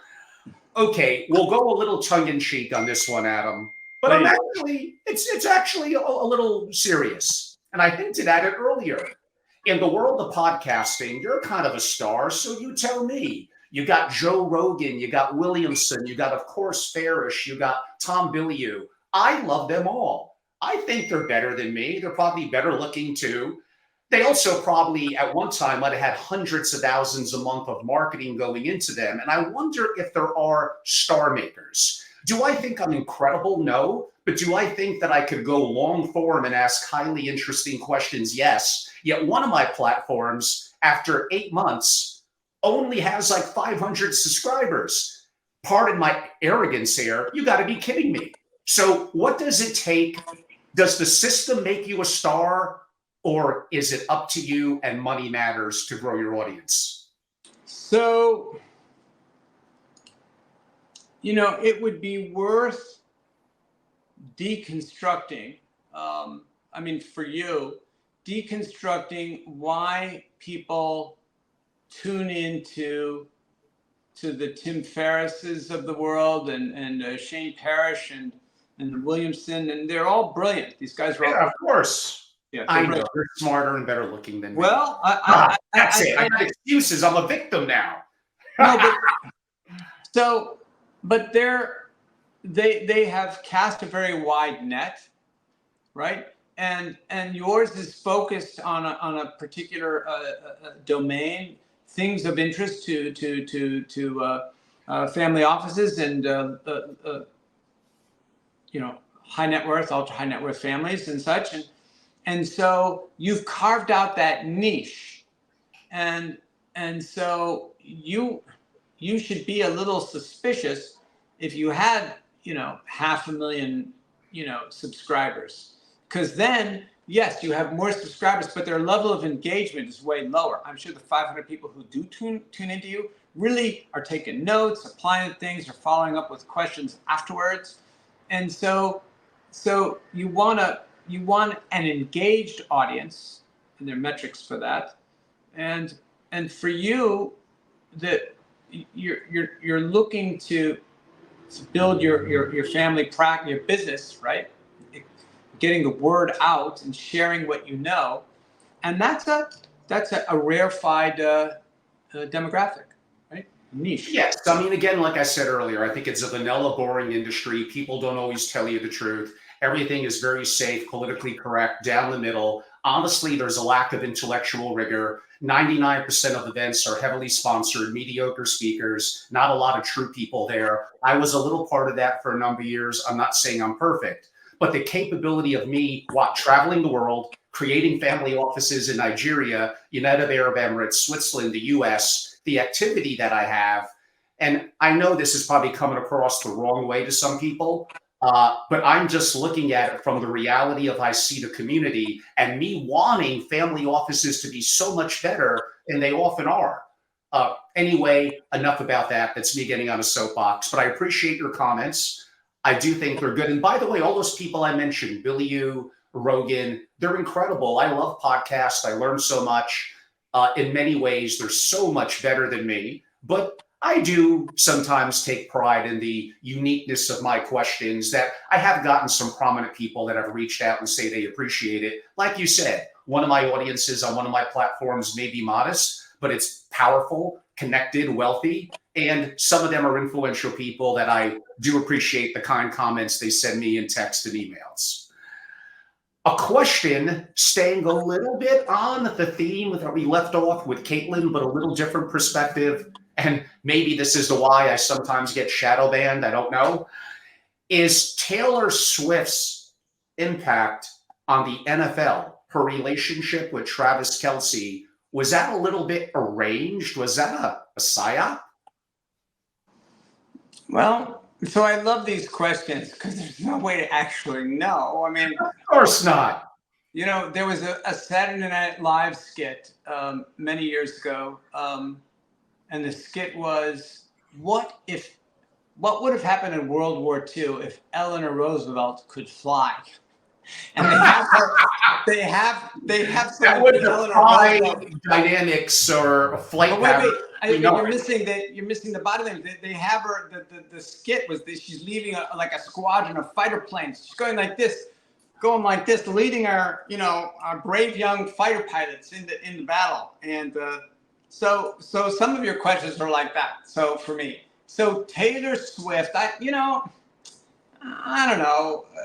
So there's that old Roman saying, "Cui bono?" Like, who benefits from this? Who's like, so if it were a psyop, what's the end goal here? What's the end game?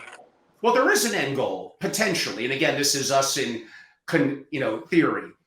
She has an audience that probably is not the most interested in the NFL. That brings them their audience, and the typical person who watches the NFL is arguably not the biggest Taylor Swift fan. They're cross-pollinating their audiences, benefiting both. Well, but yeah, I'm just tickled I'm conjuring up a meeting between the head of the NFL and Taylor Swift's managers talking about, if we increase, imagine the number of tweens that discover football and the number of football players. Remember that Saturday Night Live skit, Dub Airs, who are going to put down their beer mugs and watch Taylor Swift. The NFL and Taylor Swift are both more popular since that pairing. Okay, so temporarily, so there has a kind of sort of a idiosyncratic interest, of the moment. But is that going to result in enduring changes in their respective constituencies? I don't think so.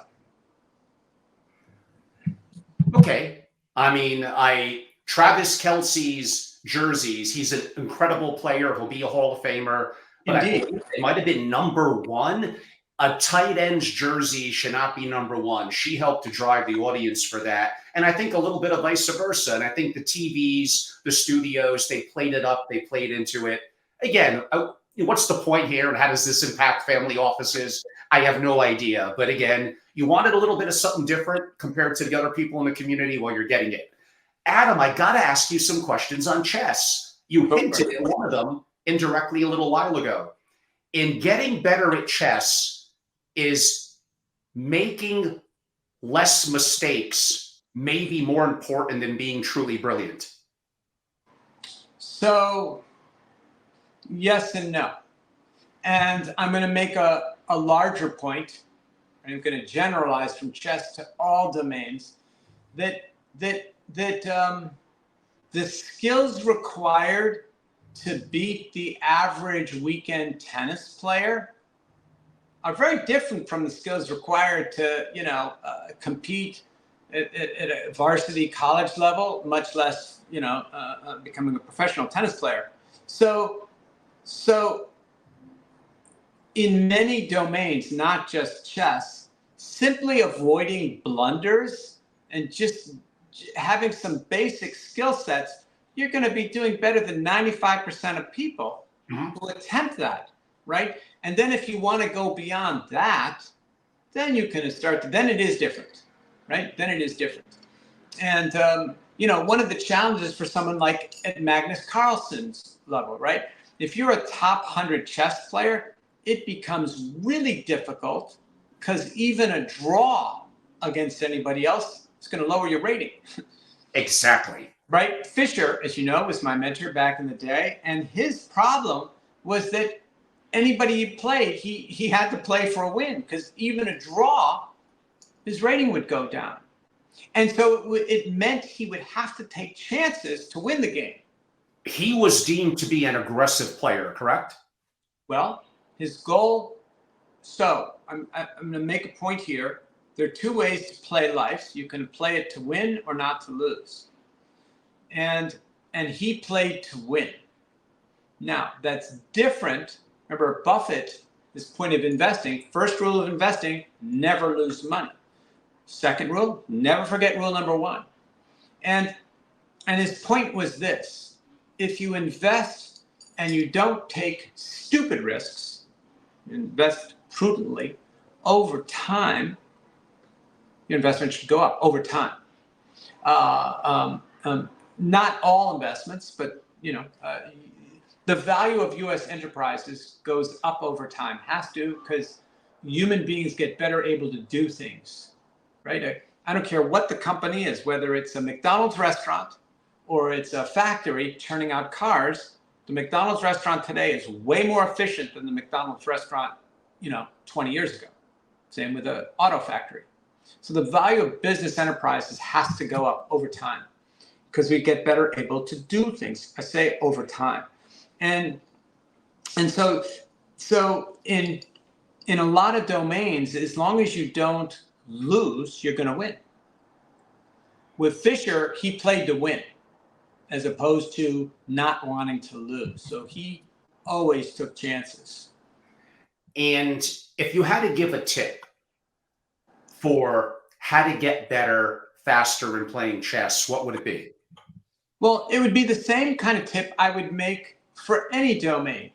If you said, for example, let's say I was a world famous guitarist or flamenco dancer or whatever it is, you'd say, Adam, if I wanted to get decent at playing the guitar, what songs or chords should I learn? I'd say, you know what? You can impress the folks at the family reunions or dates or whatever else by learning these 3 songs. Just learn these 3 chords. Same with chess, is to learn they're known as opening repertoires. Play the same opening for white and for black, and learn that really well, as opposed to learning lots of different kinds of openings. And so, again, not just with chess, but anything. You want to get good at it, master a few things that'll get you, again, a pretty astonishing degree of confidence pretty quickly. And then, of course, in other words, your bell curve, your learning curve starts off like a rocket ship, and then it kind of levels off. And to go up another level, then you're going to have to spend a lot of time. But anyone can achieve competence. I'm sure I could become a decent piano player of a few songs by watching some YouTube videos and just playing 15 minutes a day. I'm sure I could get, impress, people who are easily impressed. And they would assume that my skill set was much larger. Like, wow, Adam can play that Bach concerto. Like, it's unbelievable. They don't know that that's the only thing I can play. And maybe lastly on chess, Adam, and maybe the most important question among our probably multi-hour interview here. I interviewed him once. I enjoy him. I'm sure you know him. Tell me that you could whip James Altucher's ass in a bout of chess. So I know James. I mean, we're probably comparable level, like he, same master level. And James, I love you, brother. It was a great interview 2 years ago. I'm just being funny. Yeah, no, we're probably comparable, Okay. Rating wise. Do you, of course, it's a hypothetical question. Would Bobby Fischer have made a great hedge fund manager? So someone like Fischer probably would.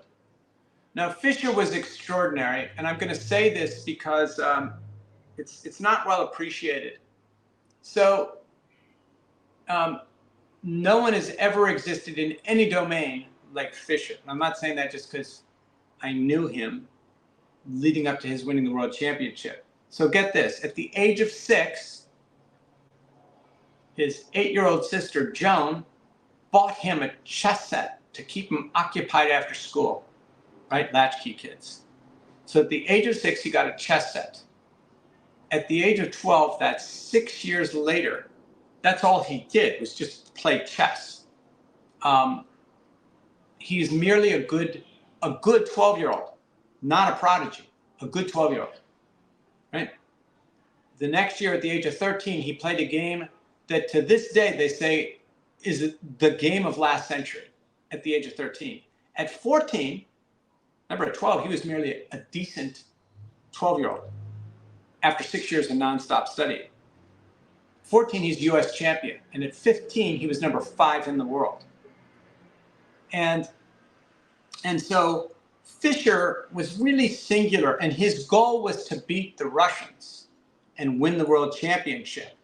And so he had a big problem because the entire Russian chess establishment was determined to stop him, right? They were studying his openings, and I've talked about this like with Tim, maybe I talked about it with you too. He played the same opening repertoire for like 13 years. Mm-hmm. Imagine your Frank Brady and you go, here, this is my notebook of plays. I'm only going to use one of these plays in any football game. So study this because that's all I'm ever going to do. And that's what the Russians did. He did that for 12, 13 years. And in the World Championship, he switched it up. It was one entire long con.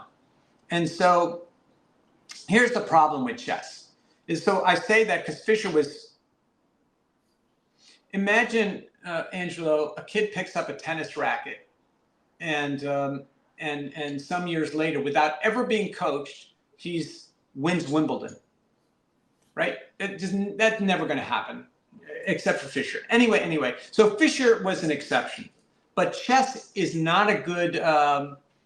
Great chess players tend not to do well in that skill doesn't transfer. Here's why: the chessboard, you see all the pieces. There's no hidden information. Mm-hmm. And the value of the pieces is known to both players. I can see what the other side is doing. I don't know what he's thinking, but I can see what he's doing. Like imagine a poker hand where we both see each other's cards. Okay? I don't know what you're thinking, but I see your cards. And so chess as an exemplar for thinking doesn't apply in the real world because real world things are changing all the time. And there's all kinds of information asymmetries, right? It's not a little chessboard that you can, like 2 by 2, you can see the whole thing. Oh no, the real world there's countless variables. So it doesn't, skill at chess transfers over to skill at nothing else.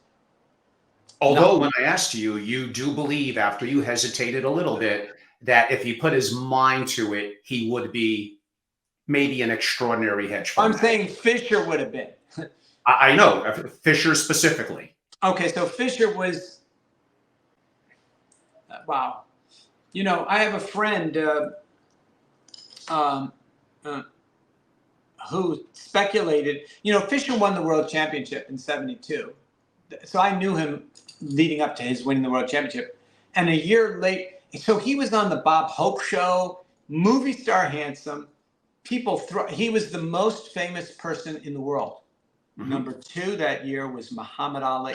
I knew you were going to say that. Yeah, number 2 was Muhammad Ali. It gives you an idea of Fischer's celebrity. Wow, off the charts, right? The brash American who did it all alone during the Cold War. And a year later, he's walking the streets of Pasadena, homeless, muttering to himself. And a friend said he's pretty sure the KGB drove him insane. And that makes total sense because Fischer snatched the world championship away from the Russians. And a year later, he's basically lost his mind. And there's no way in a year you get that kind of decline. Really, people should see interviews like Bob Hope, Dick Cavett. It was extraordinary. Johnny Carson. Really, movie star handsome, clever, funny, engaging, and a year later he's talking to himself, walking the streets, homeless. So Fischer was it's once a century kind of individual.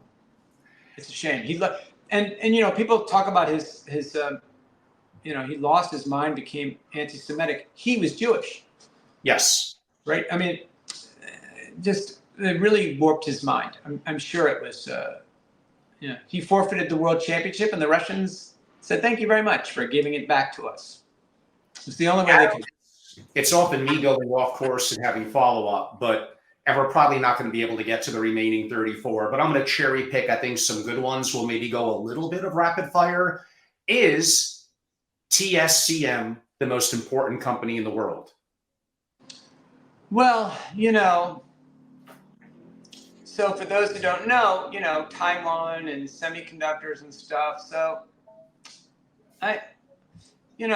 semiconductors are a key, we're talking about supply chains and things you really need. Well, you really need semiconductors in the world right now, right? And so I don't, So I will tell you, I will give your audience members, a way to look for this. There's no sign of an invasion imminent or anything into Taiwan. None, zero. So the indicator to watch is defense stocks relative to industrials. Defense stocks relative to industrials. And so ITA is the defense stock ETF. So you look at how defense stocks are doing relative to other industrial stocks, and you'll get a very clear bead on the market's assessment of, geopolitical risk. And right now, defense stocks relative to other industrials are at 2-year lows.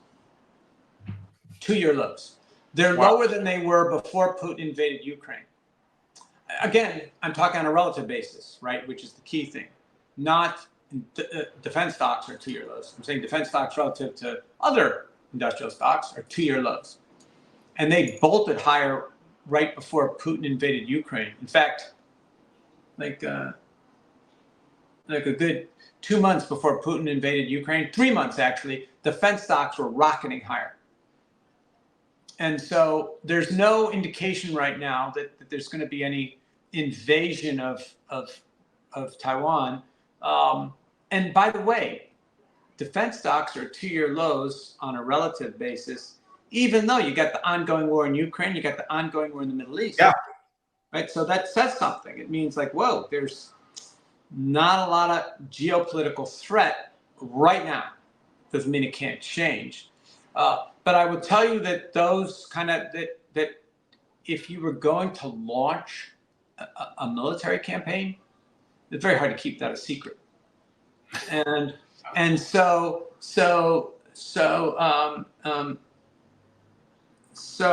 people knowing that that's going to happen, they position themselves in financial markets. And so there's no sign of an invasion of Taiwan. And markets would pick it up pretty quickly. Which is, when I say markets, I mean those who figure out, oh boy, there's going to be an invasion. We would see it. We would see Taiwanese stocks start to crater. We would see maybe some impact on the Taiwan, their currency, the dollar there, and we'd see it in U.S. defense stocks, but we're not seeing that.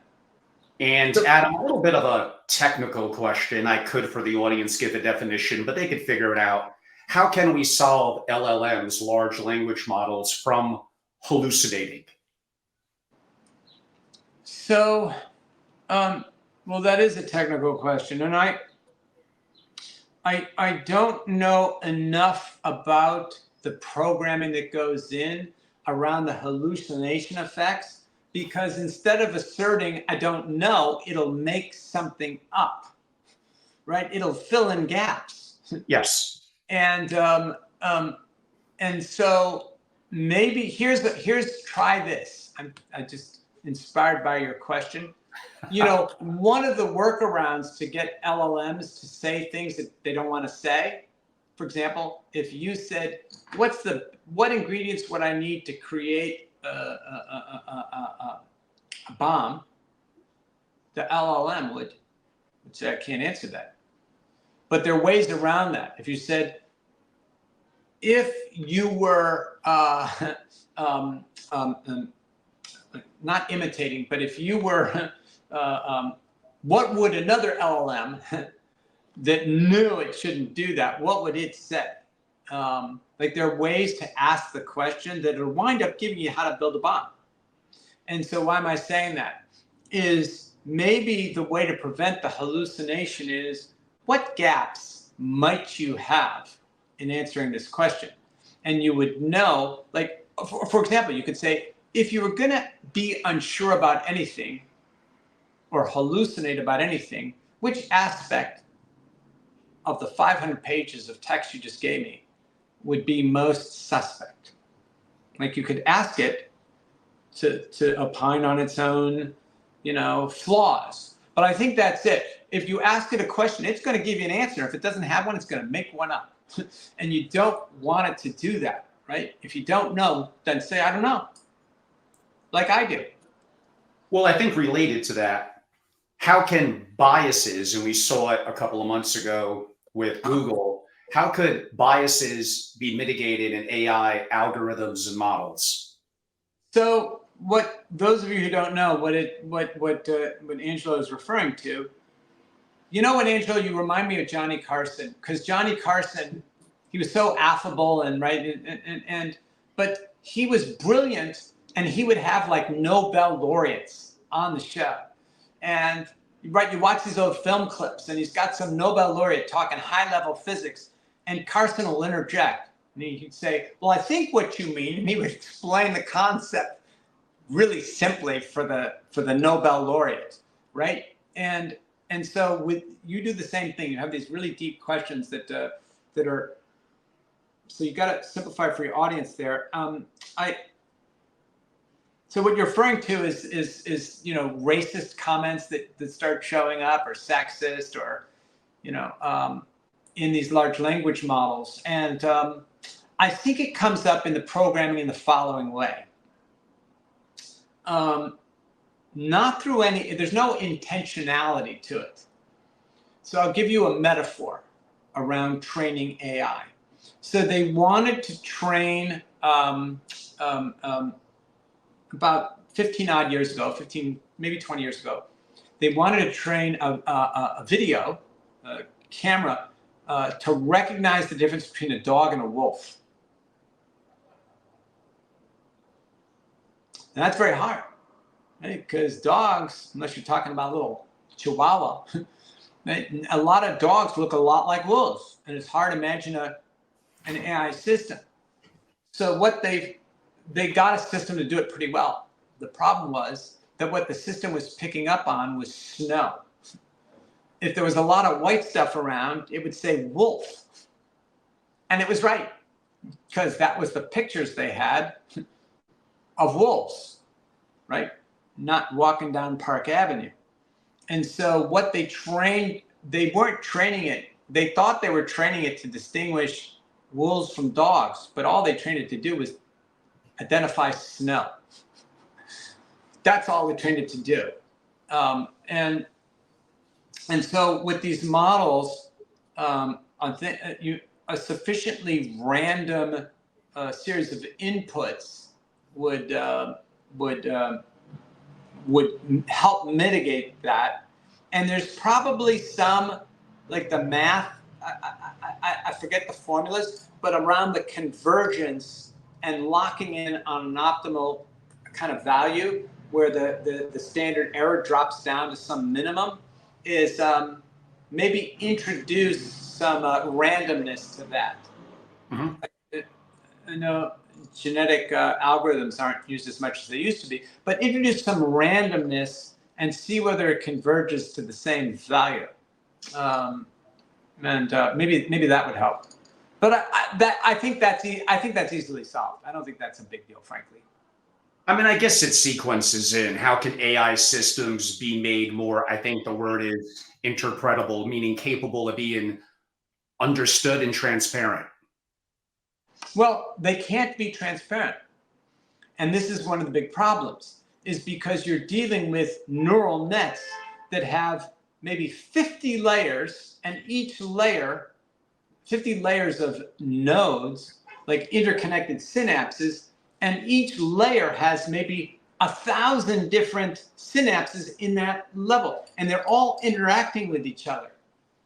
And so there's no way that the system can be transparent. It can't even, I'm using air quotes, but literally it can't explain how it came to the conclusion. It can, if you put those inputs in, you're going to get that output, and it'll be reliable, but there's no way a human being can, as it were, follow the explanation. IBM ran into that problem with Watson. Remember Watson back in the day? Of course, right? Yes. And so Watson, when that was state of the art, which was like 25 years ago, talk about a corporate missed opportunity. So Watson, remember it won Jeopardy, and everyone went, oh my gosh, that's unbelievable. So the next thing that IBM did was they programmed it they programmed Watson with all available medical knowledge in the world, like all English-speaking, medical journals. In fact, it probably translated, foreign ones. Fed it all in, including a database of all existing scientific knowledge, and it could out-diagnose doctors. It's just the doctors didn't trust the diagnosis because they didn't understand how the Watson got to the answer, as it were. I'm using air quotes, and so there's the human mind, because of the constraints on our working memory. There's no way we could follow the interlinking. What is it? Human beings their working memory. You can 7 to 12 little items at any one point in your head. Well, these massive models are juggling millions of variables. So there's no way. So the transparency is, well, whenever you put those particular data points in, you're going to get the same answer out. But a human being wouldn't understand it. There's no way. How can AI be applied to address what I would call societal challenges, climate change, healthcare, etc.? Well, one of the beauties of AI is that it will consider things that human beings haven't considered before. So I'll use an example from chess. Prior to Google's DeepMind,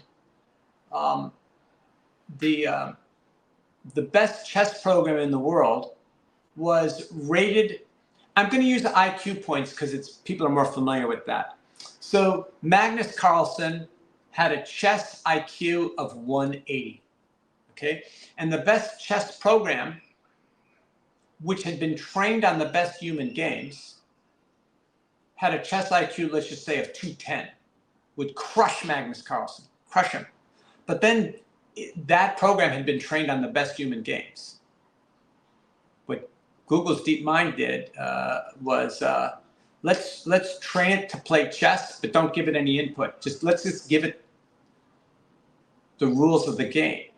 And so in 4 hours, this computer played itself millions of games without any existing knowledge of any other games, just had the rules. And in 4 hours later, it had leapfrogged all existing knowledge of the game. It had reconstructed all human beings knew in 4 hours. We've been playing the game of chess in its modern form for like a millennium, for 1,000 years. Well, DeepMind, AlphaZero chess leapfrogged that in 4 hours. So imagine letting loose these large models on scientific domains or medical domains. It's going to be extraordinary what they discover. By the way, AlphaZero chess, human beings aren't stupid. Like, we got most of it right. So in a game watching AlphaZero chess, like 95% of the time you go, wow, those are amazing moves, like world champion level. But then it'll start playing alien chess and you go, what's it doing? And then all of a sudden 3 moves later, checkmate. Wait, how did it do that? And so I am sure the discoveries in pharma, right, are going to be extraordinary. The drugs that they'll develop, things we'd never thought of before will come to. So I think biotech applications are extraordinary. I know this is way beyond my skill level, but new methods of mathematics will be developed. I mean, whole new ways of thinking about numbers. That human beings, we don't have the processing power. We have the intelligence. We just can't hold it all in our head at one time. So the advances in science and technologies, especially pharma, oh boy, that's going to be extraordinary. I don't know about things like, so climate change, I don't know.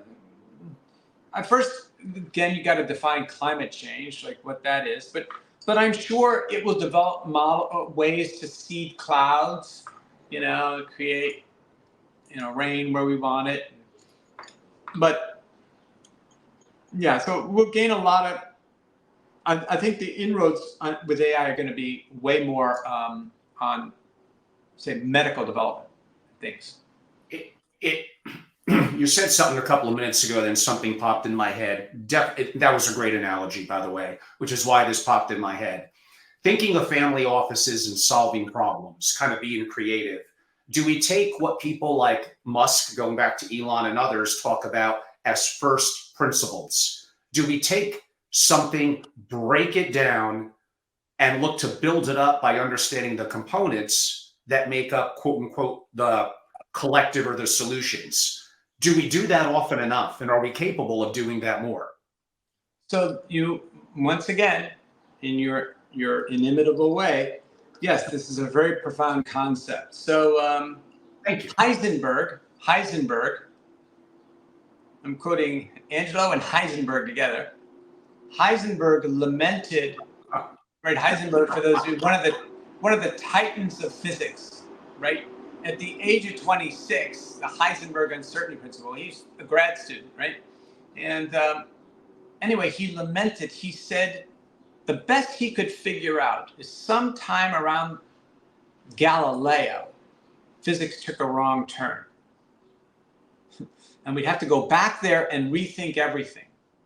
And he said this is later in his life, he said he didn't have time to do it. But when you go back to basic principles, you really have to. I'm going to quote a very funny Vince Lombardi anecdote. So Vince Lombardi, for those of you who don't know, was one of the great legendary football coaches, and is very tough on his players. And they had just lost a game, and he was really pissed. And he goes, "Gentlemen, we're going to go back to basics." And he holds up a football. And he goes, "Gentlemen, this is a football." And one of his players, I forget which one, raised his hand. And he goes, "Coach, could you slow down a bit?" Just to everybody backed up. So going back to basics, you're exactly right.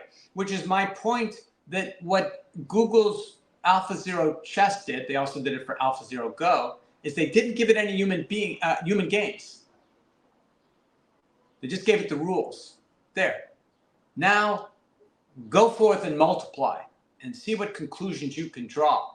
Because a lot of the world that we built up is based on things that were, like Euclidean geometry, right? The parallel postulate, and it was, Euclid said, if there's a line and a point outside that line, there's only one parallel you can draw through that. It wasn't until the 1700s, no, 1800s. You had Gauss and that other guy, which begins with an L, who came up with non-Euclidean geometry and said, well, what if we could have countless parallel lines going through that same point? And no one had ever thought that was possible.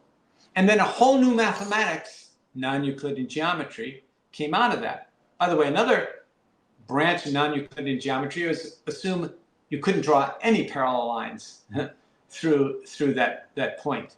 And again, a whole new mathematics blossomed out of that simple little change. So AI is going to do that across the board in so many ways. It's going to go, well, what if that weren't true? And human beings, because to actually explore a rabbit hole like that would take years or decades with maybe no payoff. Yeah. An AI program can do that in a couple hours, and it doesn't mind. It doesn't get sick or complain or want more money. It doesn't complain, and it's only a couple hours for that. Okay, here's what happens if we, dispense with that assumption. And so, yeah, our whole world is predicated on assumptions, and we talked about that earlier, right? That there's always going to be police around, or an electric grid, or if I need food, I know I can just go out and get it. Never a problem, right? I don't.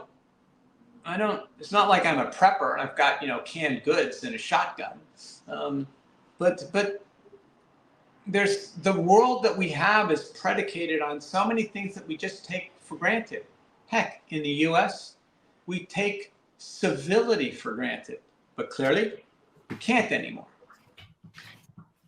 So AI is what it's gonna uncover is gonna astonish the world. By the way, it occurs to me right now, talking about things popping into your head, that what distinguished Einstein from his peers at the time is Einstein was willing and able to entertain absurdities. So in Einstein in relativity, when something moves, it shrinks. And it's called the Lorentz contraction.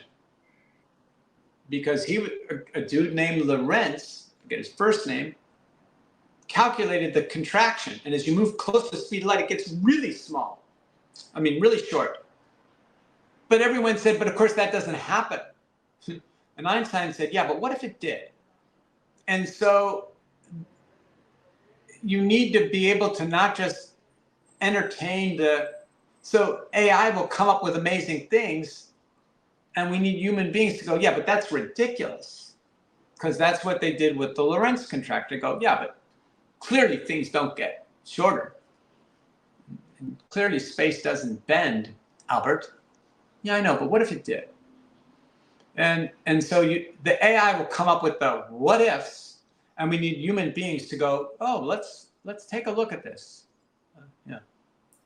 Love it, Adam. Great stuff. A friend of mine sent me a text because he's listening. Mark, by the way, I'm going to get back at you.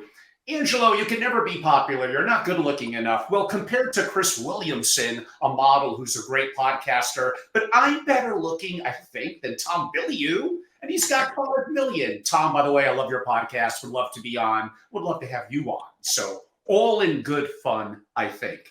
Adam, we're going to take it to the home stretch. I promise we're there. Oh, I know. This is probably going to be your longest podcast with me. I think I can narrow it down to 5 or 7 questions to begin to wrap up. Right before I do that, taking advantage of among our largest live broadcast ever, I do have to, Angelo's second, since I'm the sponsor of the program. So one, I hope you're really enjoying Adam today. I love long form interviews. I love to make things not vanilla, not boring, but be incredibly active in the world of geopolitics, finance, and of course, everything with me really does circle back to family offices because that's my love and that's my passion.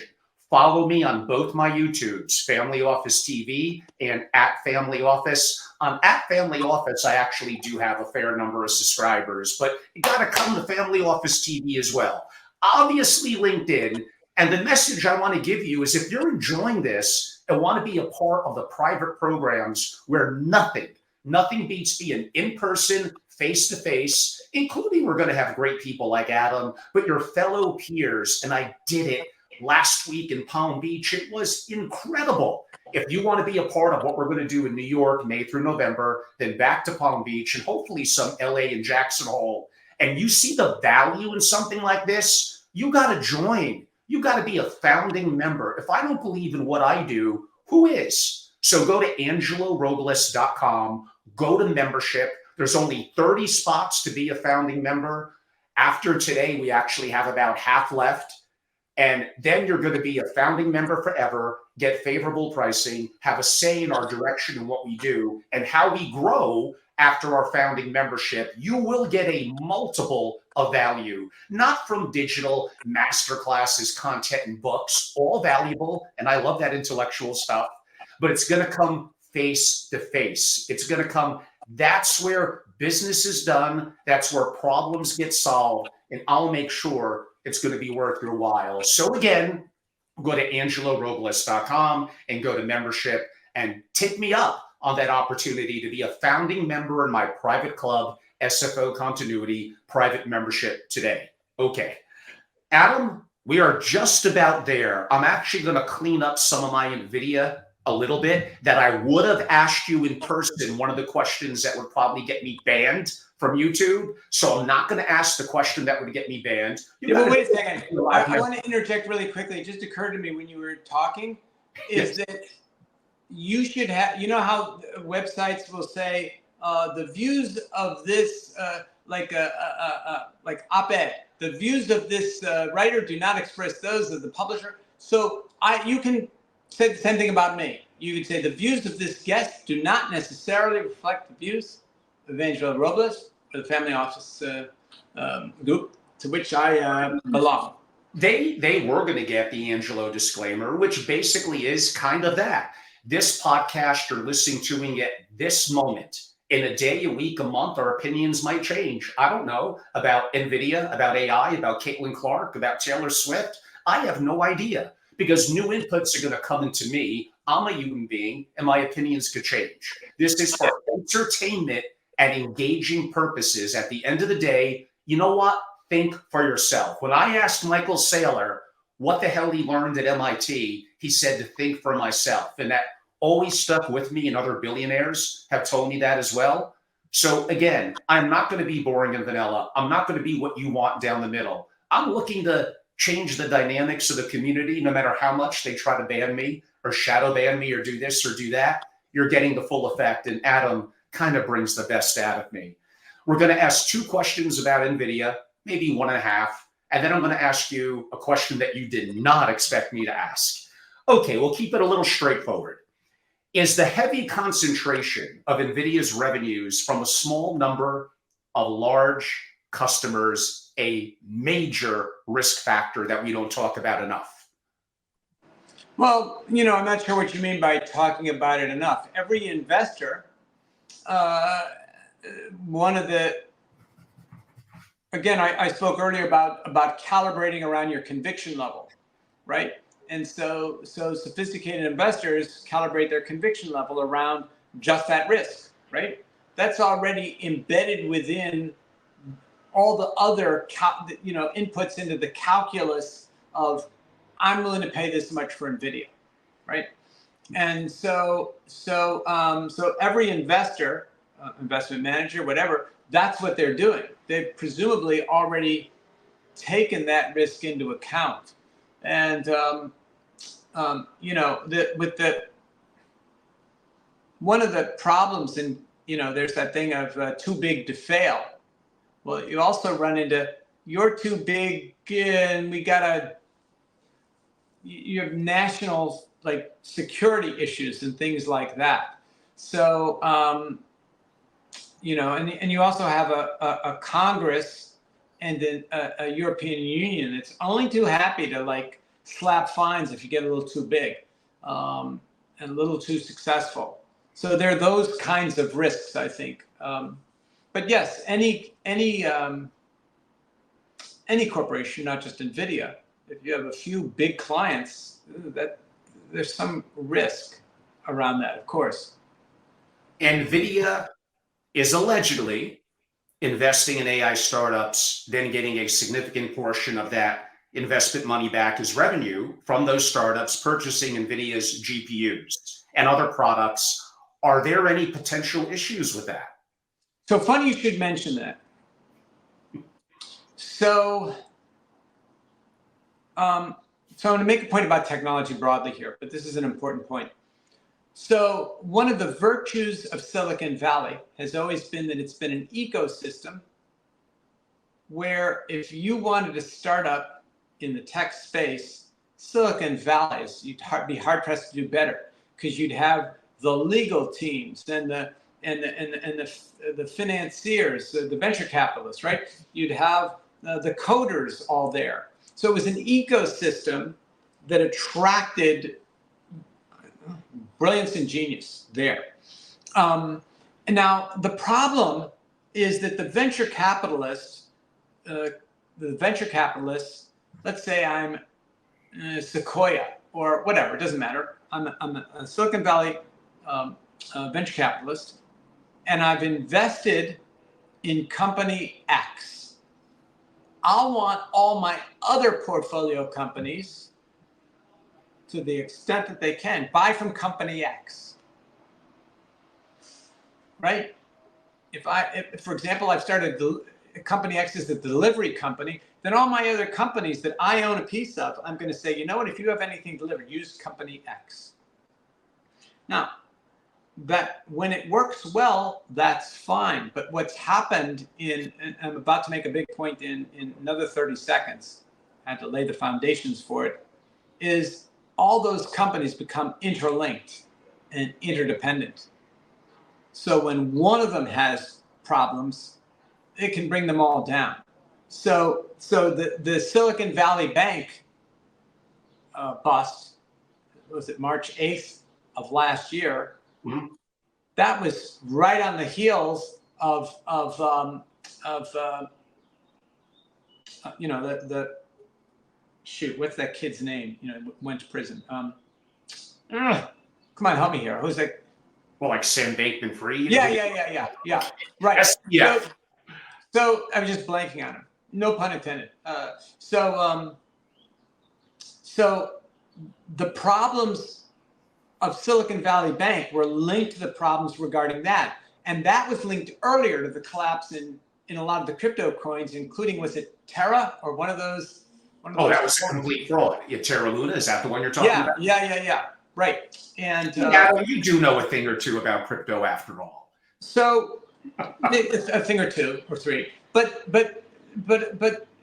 not as well as you do by any means. But anyway, so all of these interlinked companies wind up going down. They've all, imagine walking along the Swiss Alps along a really narrow path, and there's a big ravine there, and you've tied them all together. When one of them goes over, they're all going over.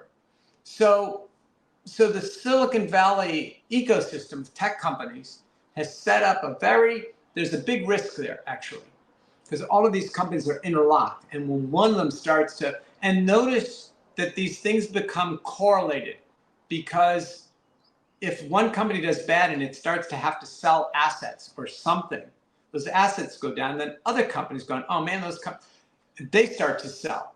So these risks that weren't present, so the Silicon Valley ecosystem has created risks, and Nvidia's got to be careful about that, right? About seeding companies. So you think you're diversifying. Oh no, you're making them more dependent on you. So if you start having trouble, they're going to have trouble. And if they have trouble, you're going to have trouble. That's not a hedge. That's not diversification. And so here, I'm going to give the CEO of Nvidia a tip right now, Angela. And so the tip is from 1936. And in 1936, DuPont's chief chemist was Wallace Carothers, brilliant Canadian chemist.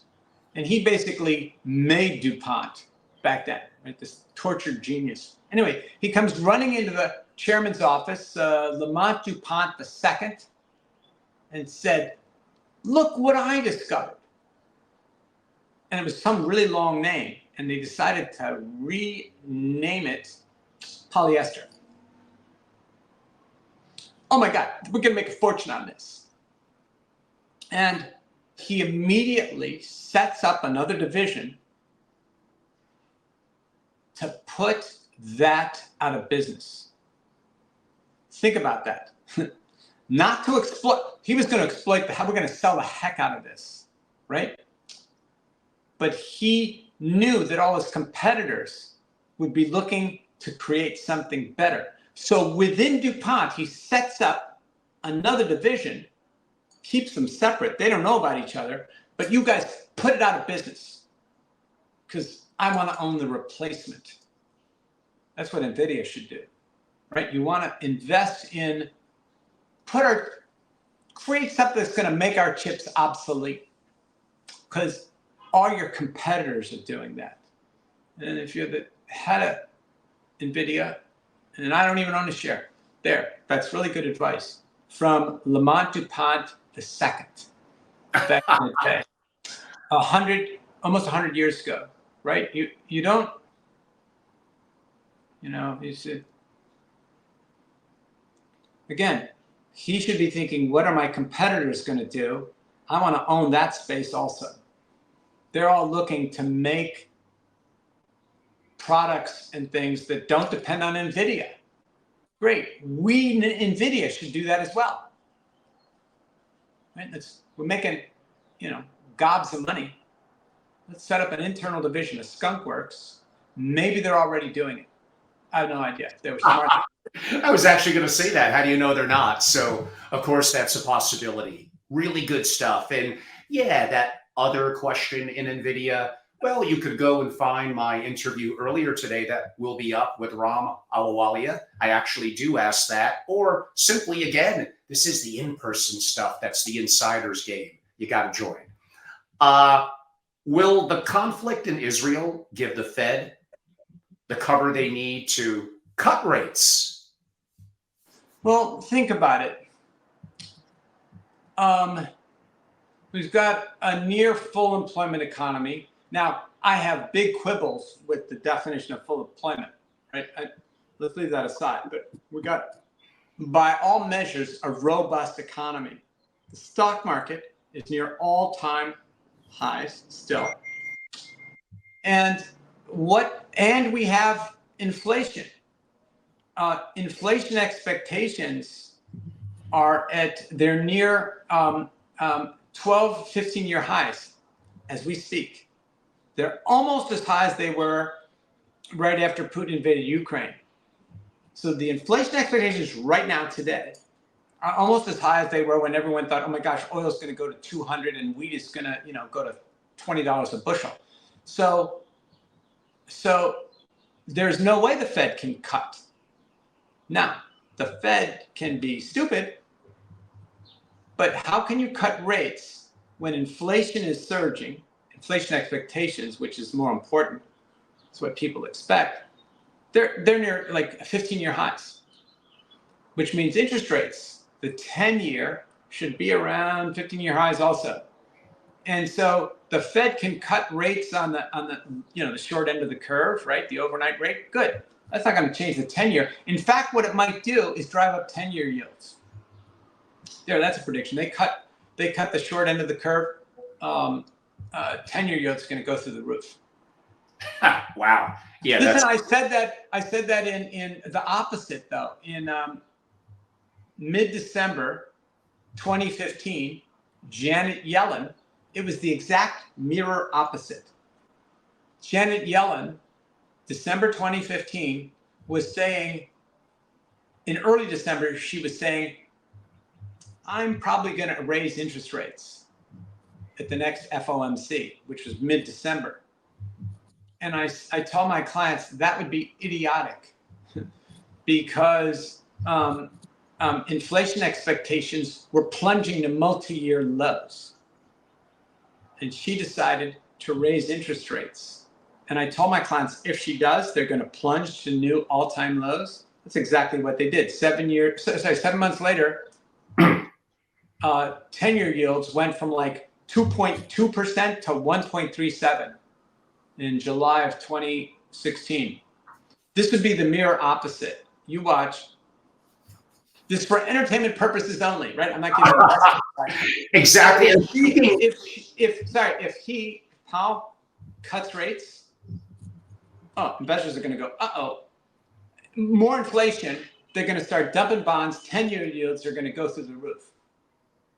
It's going to do the opposite of stimulating things. Speaking of entertainment purposes only, Adam, like we have so much in common. Of course, we're incredibly dapper, intelligent, and uber handsome. The world is starting to realize. Goes without saying. But Adam, we have something else that I did not know until we started the podcast. You are wearing a short sleeve shirt. I did not know that you have tattoos. Now, here's a question that is meant to be a little funny, comical, and a little bit serious. I think now my family office mentors are going to cringe because they always do when I say this. I have tattoos, and I was told by multiple people, usually a little bit older than me, Angelo, that's not becoming of an intellectual in the family office world. Yeah, it's that probably took, like, what did it take away from my IQ? Well, actually, one of my tattoos probably did, but I made it up and then some. So, I mean, I know it's a little personal. It's your choice, like it was mine. I believe it's a free country. We do what we want. I'm a libertarian. It's all good.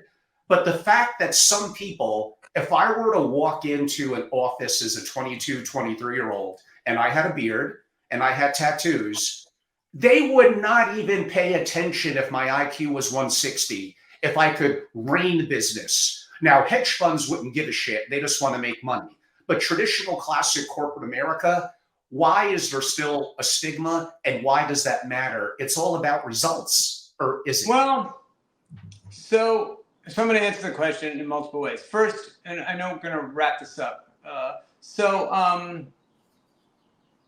And if anyone has any questions, they can always approach you, or you can. I'll have 3 quick final questions, I promise. That's it. That's it. No more after that. So around this, I also have a top hat, and I have some jewelry, and I don't see, the thing is, I don't have any intellectual pretensions. So I don't care what they think about anything. And because I get paid for performance, right? So I don't. Yes, results. Yeah. So measurable results in the world. And so that's all they care about, really. And you know what? You remind me of that great quip with Lincoln and Grant during the Civil War. And people were complaining about Grant was getting drunk a lot. And Lincoln said, well, I'm going to find out what he's drinking, and I'm going to send a case to all my other clients. It's a results-oriented business, of course. So likewise, maybe they'll emulate us sartorially instead of, if you. Yeah. Here's the thing. Anybody, if that's going to be what they're judging on, I'm not interested in them anyway. That's what I say. Now, you're making my life very hard, Adam, because I did say 3 final questions. I'm looking at 12. Here we go. Why has cocoa had such a massive run in 2024? Will it continue? Okay. One of my favorite traders ever of all time was a little-known guy named Richard Dennis. Now, unless you were in the 70s, so Richard Dennis, I think he was at the University of Chicago, and he delivered pizza. And he ran up pizza delivery money into a $300 million fortune on the Chicago Board of Trade. Think about that. And he wasn't playing other people's money. That was all his money. Pizza delivery money to $300 million in like 5 years. And because he was a philosophy major, he said, and I'm tying this to cocoa. He said, people think that markets respond to news. He said, in fact, news responds to markets. And so the Wall Street Journal reporter said, well, what do you mean? He said, look, I'll give you an example. And my recollection of it was cocoa. He said the price of cocoa has been going up very sharply last couple of days. He told the reporter, there will be news stories, probably a fire somewhere in one of the countries that exports cocoa. And sure enough, that's exactly what occurred. In other words, the news arose to explain why cocoa was going up, not the other way around. And like cocoa didn't know there was going to be a fire.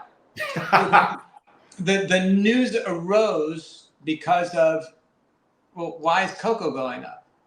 So I'll tell you why cocoa's going up, because nobody thought it would, right? They're recalibrating. Oh my gosh. Otherwise things would have been hedged against, I don't know, against fires or whatever.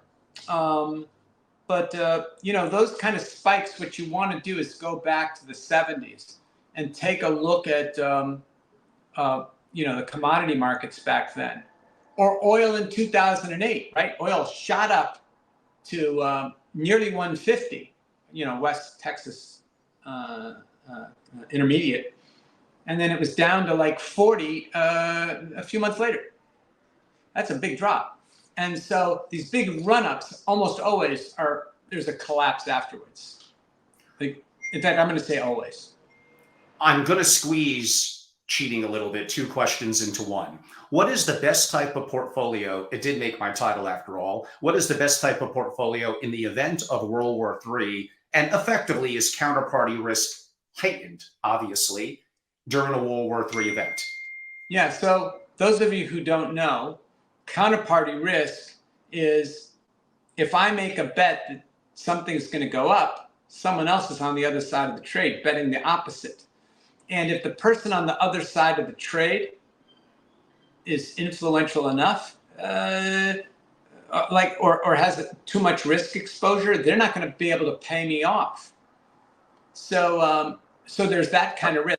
Back in the early 1980s, late 70s, it was the Hunt brothers. Remember them? Talk about Texas oil. So in the late 70s, early Kansas City Chiefs, of course. I'm sorry, what? Oh, the family still owns the Kansas City Chiefs, NFL Super Bowl champion. Well, the Hunt brothers, they had a lot of oil money, but gold was going through the roof, and they decided we're going to corner the silver market. Mm-hmm. We're going to corner the silver market. And they did, but they weren't students of history, because that's been attempted a couple other times to corner a market. And their problem was that the counterparty risk, the people on the losing side of the trade, owned the COMEX. So they changed the margin requirements. The Hunt brothers forced liquidation, and they lost billions of dollars. And so counterparty risk is very real. So in the event of a war, remember, all bets are kind of off then. Yeah. I mean, at that point, it's not a question of keeping a portfolio together. Right? Wow. And so, that's why Buffett and Munger, I'm just going to refer to him in the present tense, such brilliant philosophers of the world. And we're going to invest in businesses where things that people actually need. So you go through, what are people going to need if that happens? And I hope, I don't rely on hope, because what's the point? You can do something about it or not. But I hope those in power don't start a war any more than it already is. And this is tragic enough at this level. But that because no good. War ultimately is a failure of imagination. Okay, we can work this out in some other way, but it's only losers in war. And even the peace that follows the war is just a setup for the next war. Because the peace, look at the peace after World War I. Oh, good luck. So, and AI is not going to help us with this. The problem is human beings over the centuries have gotten really better at doing things, like building bombs or technology.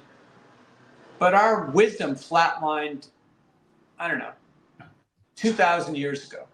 Yeah, probably. Yeah, no, for sure. Flatlined. And so we're no wiser. In fact, we think we are, which makes us dumber. It's a really dangerous cocktail. So, in terms of war, what would you do? At that point, so many things break down. At that point, it's just keep your loved ones alive. It's a whole nother ball game. Yeah, that takes context. You mean Civil War, hot war, Cold War, nuclear. So again, that's context is really needed in terms of answering the question. And the reality is we don't really know. I guess my last question, which by the way, in 1.5 more minutes, will put us at 3 hours, my longest podcast ever. And it would be would be an honor for me, Adam, if you could state, damn, Angelo, 3 hours and 2 minutes. That's the longest podcast I've ever done. I want to beat Tim's long podcast. Well, but I was with Shane Parrish, and we were, I think, 4.5 hours. Okay, I'm number 2. How about that? Well, wait, he had split it into 2. Oh, okay. I'm just going to wait, Angelo, we could easily go for another few hours. I mean, if that's, I know, but I'm hungry. Yeah. But I do have, speaking of being hungry, kind of an important last question, because it also made my title. So I have to ask it. Will GLP-1 become a winner takes most market? Will Lilly and Novo continue to quote unquote dominate? Or can companies like Viking, VKTX, disrupt them? So there's been a lot of, I mentioned, I don't know, about 15, 20 minutes ago, that last question about AI and pharma. So peptides are very, very interesting. Love them. Yep, indeed. They're really amazing. For those of you who don't know, there's so peptides are basically cocktail amino acid chains that for example, they have peptides that'll help you grow hair or lose weight. I need the one about growing hair. Come on, Adam, where's that one? Am I allowed to get it in the US? So there is one. But anyway, so let me finish. That alone was worth the 3 hours to me. But wait, I want to get the point out. So the peptides, they're peptides that'll help you relax, go to sleep, gain weight, lose weight, gain muscle. And they're targeted for very specific purposes. So they have peptides, for example, that help heal muscle tissue damage. Called the Wolverine peptide, BP1557. And now there's also beta. Is it beta alpha, and there's beta thymosin, one of those two, is also like that. And so muscle damage, you'd think, oh, well, that's for Wolverine to build muscle and pump up. But there are other kinds of muscles, like your heart muscle, that these peptides might be able to help. I'm not giving medical advice, but I was just going to say that. I would look into peptides. I think it's really, and they're it's just amino acids. They're proteins. Of course, they're remarkably effective, and I can see that they're going to be outlawed because you can't get a patent on them. You nailed it, Adam. Yeah, there are some things we have to go outside the U.S. Yeah, I could see. Right, that's what would happen. Right, we'd go. There's medical tourism. We'd wind up going to Mexico to get the peptides or whatever. Oh, Tijuana, right across from San Diego. Some pretty incredible facilities. Yeah. And again, Adam hinted at it. This is not medical advice. This is not investment advice. This is engaging, entertaining. Our opinions could change the next moment. Conditions change, everything change. Do your own diligence. And again, think for yourself.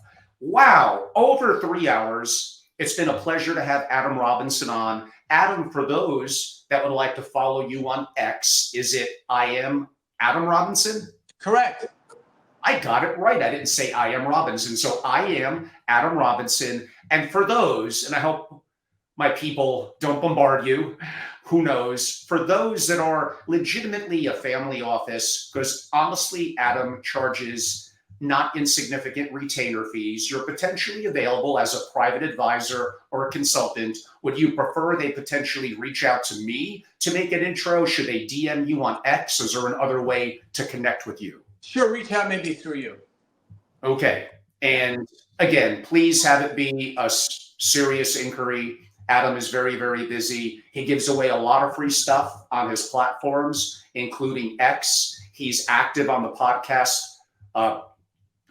network. And as you could tell from my 3 hours today, he's very open. Rather honestly, including for me, you're getting a lot of really, really, really good free stuff. On that note, Adam, and I know you really want to run, but I do have to give a. I don't want to run. Okay. I'm just getting started. I gotta have my greens and grass-fed beef, and I do have a sweet tooth, a little bit of apple pie, if you all don't mind. So that is coming up. First of all, thank you all for our live participants. Thank you all that would watch or listen to this in the future, even a time capsule 10 years from now. Of course, thank you to Adam Robinson. It's always great to have him back. He's always generous with his time and puts up with my crazy, and sometimes you could argue it's debatable, little shitty questions. But nonetheless, I enjoy asking them because I want to learn. I'm inherently, quote unquote, curious. I also want to know why my chess game has regressed since I was in my early 20s, but we're going to save that question on effectively brain power brain atrophy and all that for a future visit from quote unquote Adam Robinson. I try to make so. I'm sorry, Adam, please. I wanted to throw out a joke. Okay. Since you kept talking about questions. Okay. Mhm. So, guy's got a big legal problem, goes to a fancy lawyer and says, what are your rates? The guy says, $500 for 3 questions. He goes, well, that's very expensive, isn't it? And the lawyer says, yes, it is. What is your 3rd question? I'm going to have to start to use that one in my consulting practice. So, we'll see how well that's going to fly. So, everyone, I love this. I do this because I'm curious. I'm passionate. I don't have a monetizable, in the true sense of the word, podcast. I don't have enough followers. I think my stuff is pretty good, but I need some of the world to kind of quote unquote catch on. So I do this because I love it. I do this because I learn. I'm going to listen to this. I'm going to walk away with 1, 2, or 10 different things. I put it in my notes. I utilize it in my consulting with families and the work that I do, and in implementing some of my quote unquote own strategies. But even then, I make my own decisions and I think for myself. So I think that's very, very important. Again, I love what I've done in the past. Family Office Association was great. Been there, done that, sold that. It's over. I hope they do incredible. I love what I do on Family Office TV. Follow me on my YouTubes and LinkedIn. And yes, like I said, my business passion, along with my masterclasses, consulting, and education, really is building into the 30 quote unquote founding members. Go to angelorobles.com, go to membership, see if it's a good fit for you. Reach out to me if you desire, join and be a part of it. I really look forward to your consideration. I appreciate all of you. Thank you all so much. Tell your friends, subscribe, don't just watch. That's also how I could grow. I got to be a little bit more like the other real quote unquote podcasters. That's what they do. Click the subscribe button now. So I'm going to start to say that as well. I hope you all enjoyed it. Look forward to the next time. I'm back. I'm busy. Events, everything good going on. Thank you all so much. And thank you, Adam. Bye, all. My pleasure.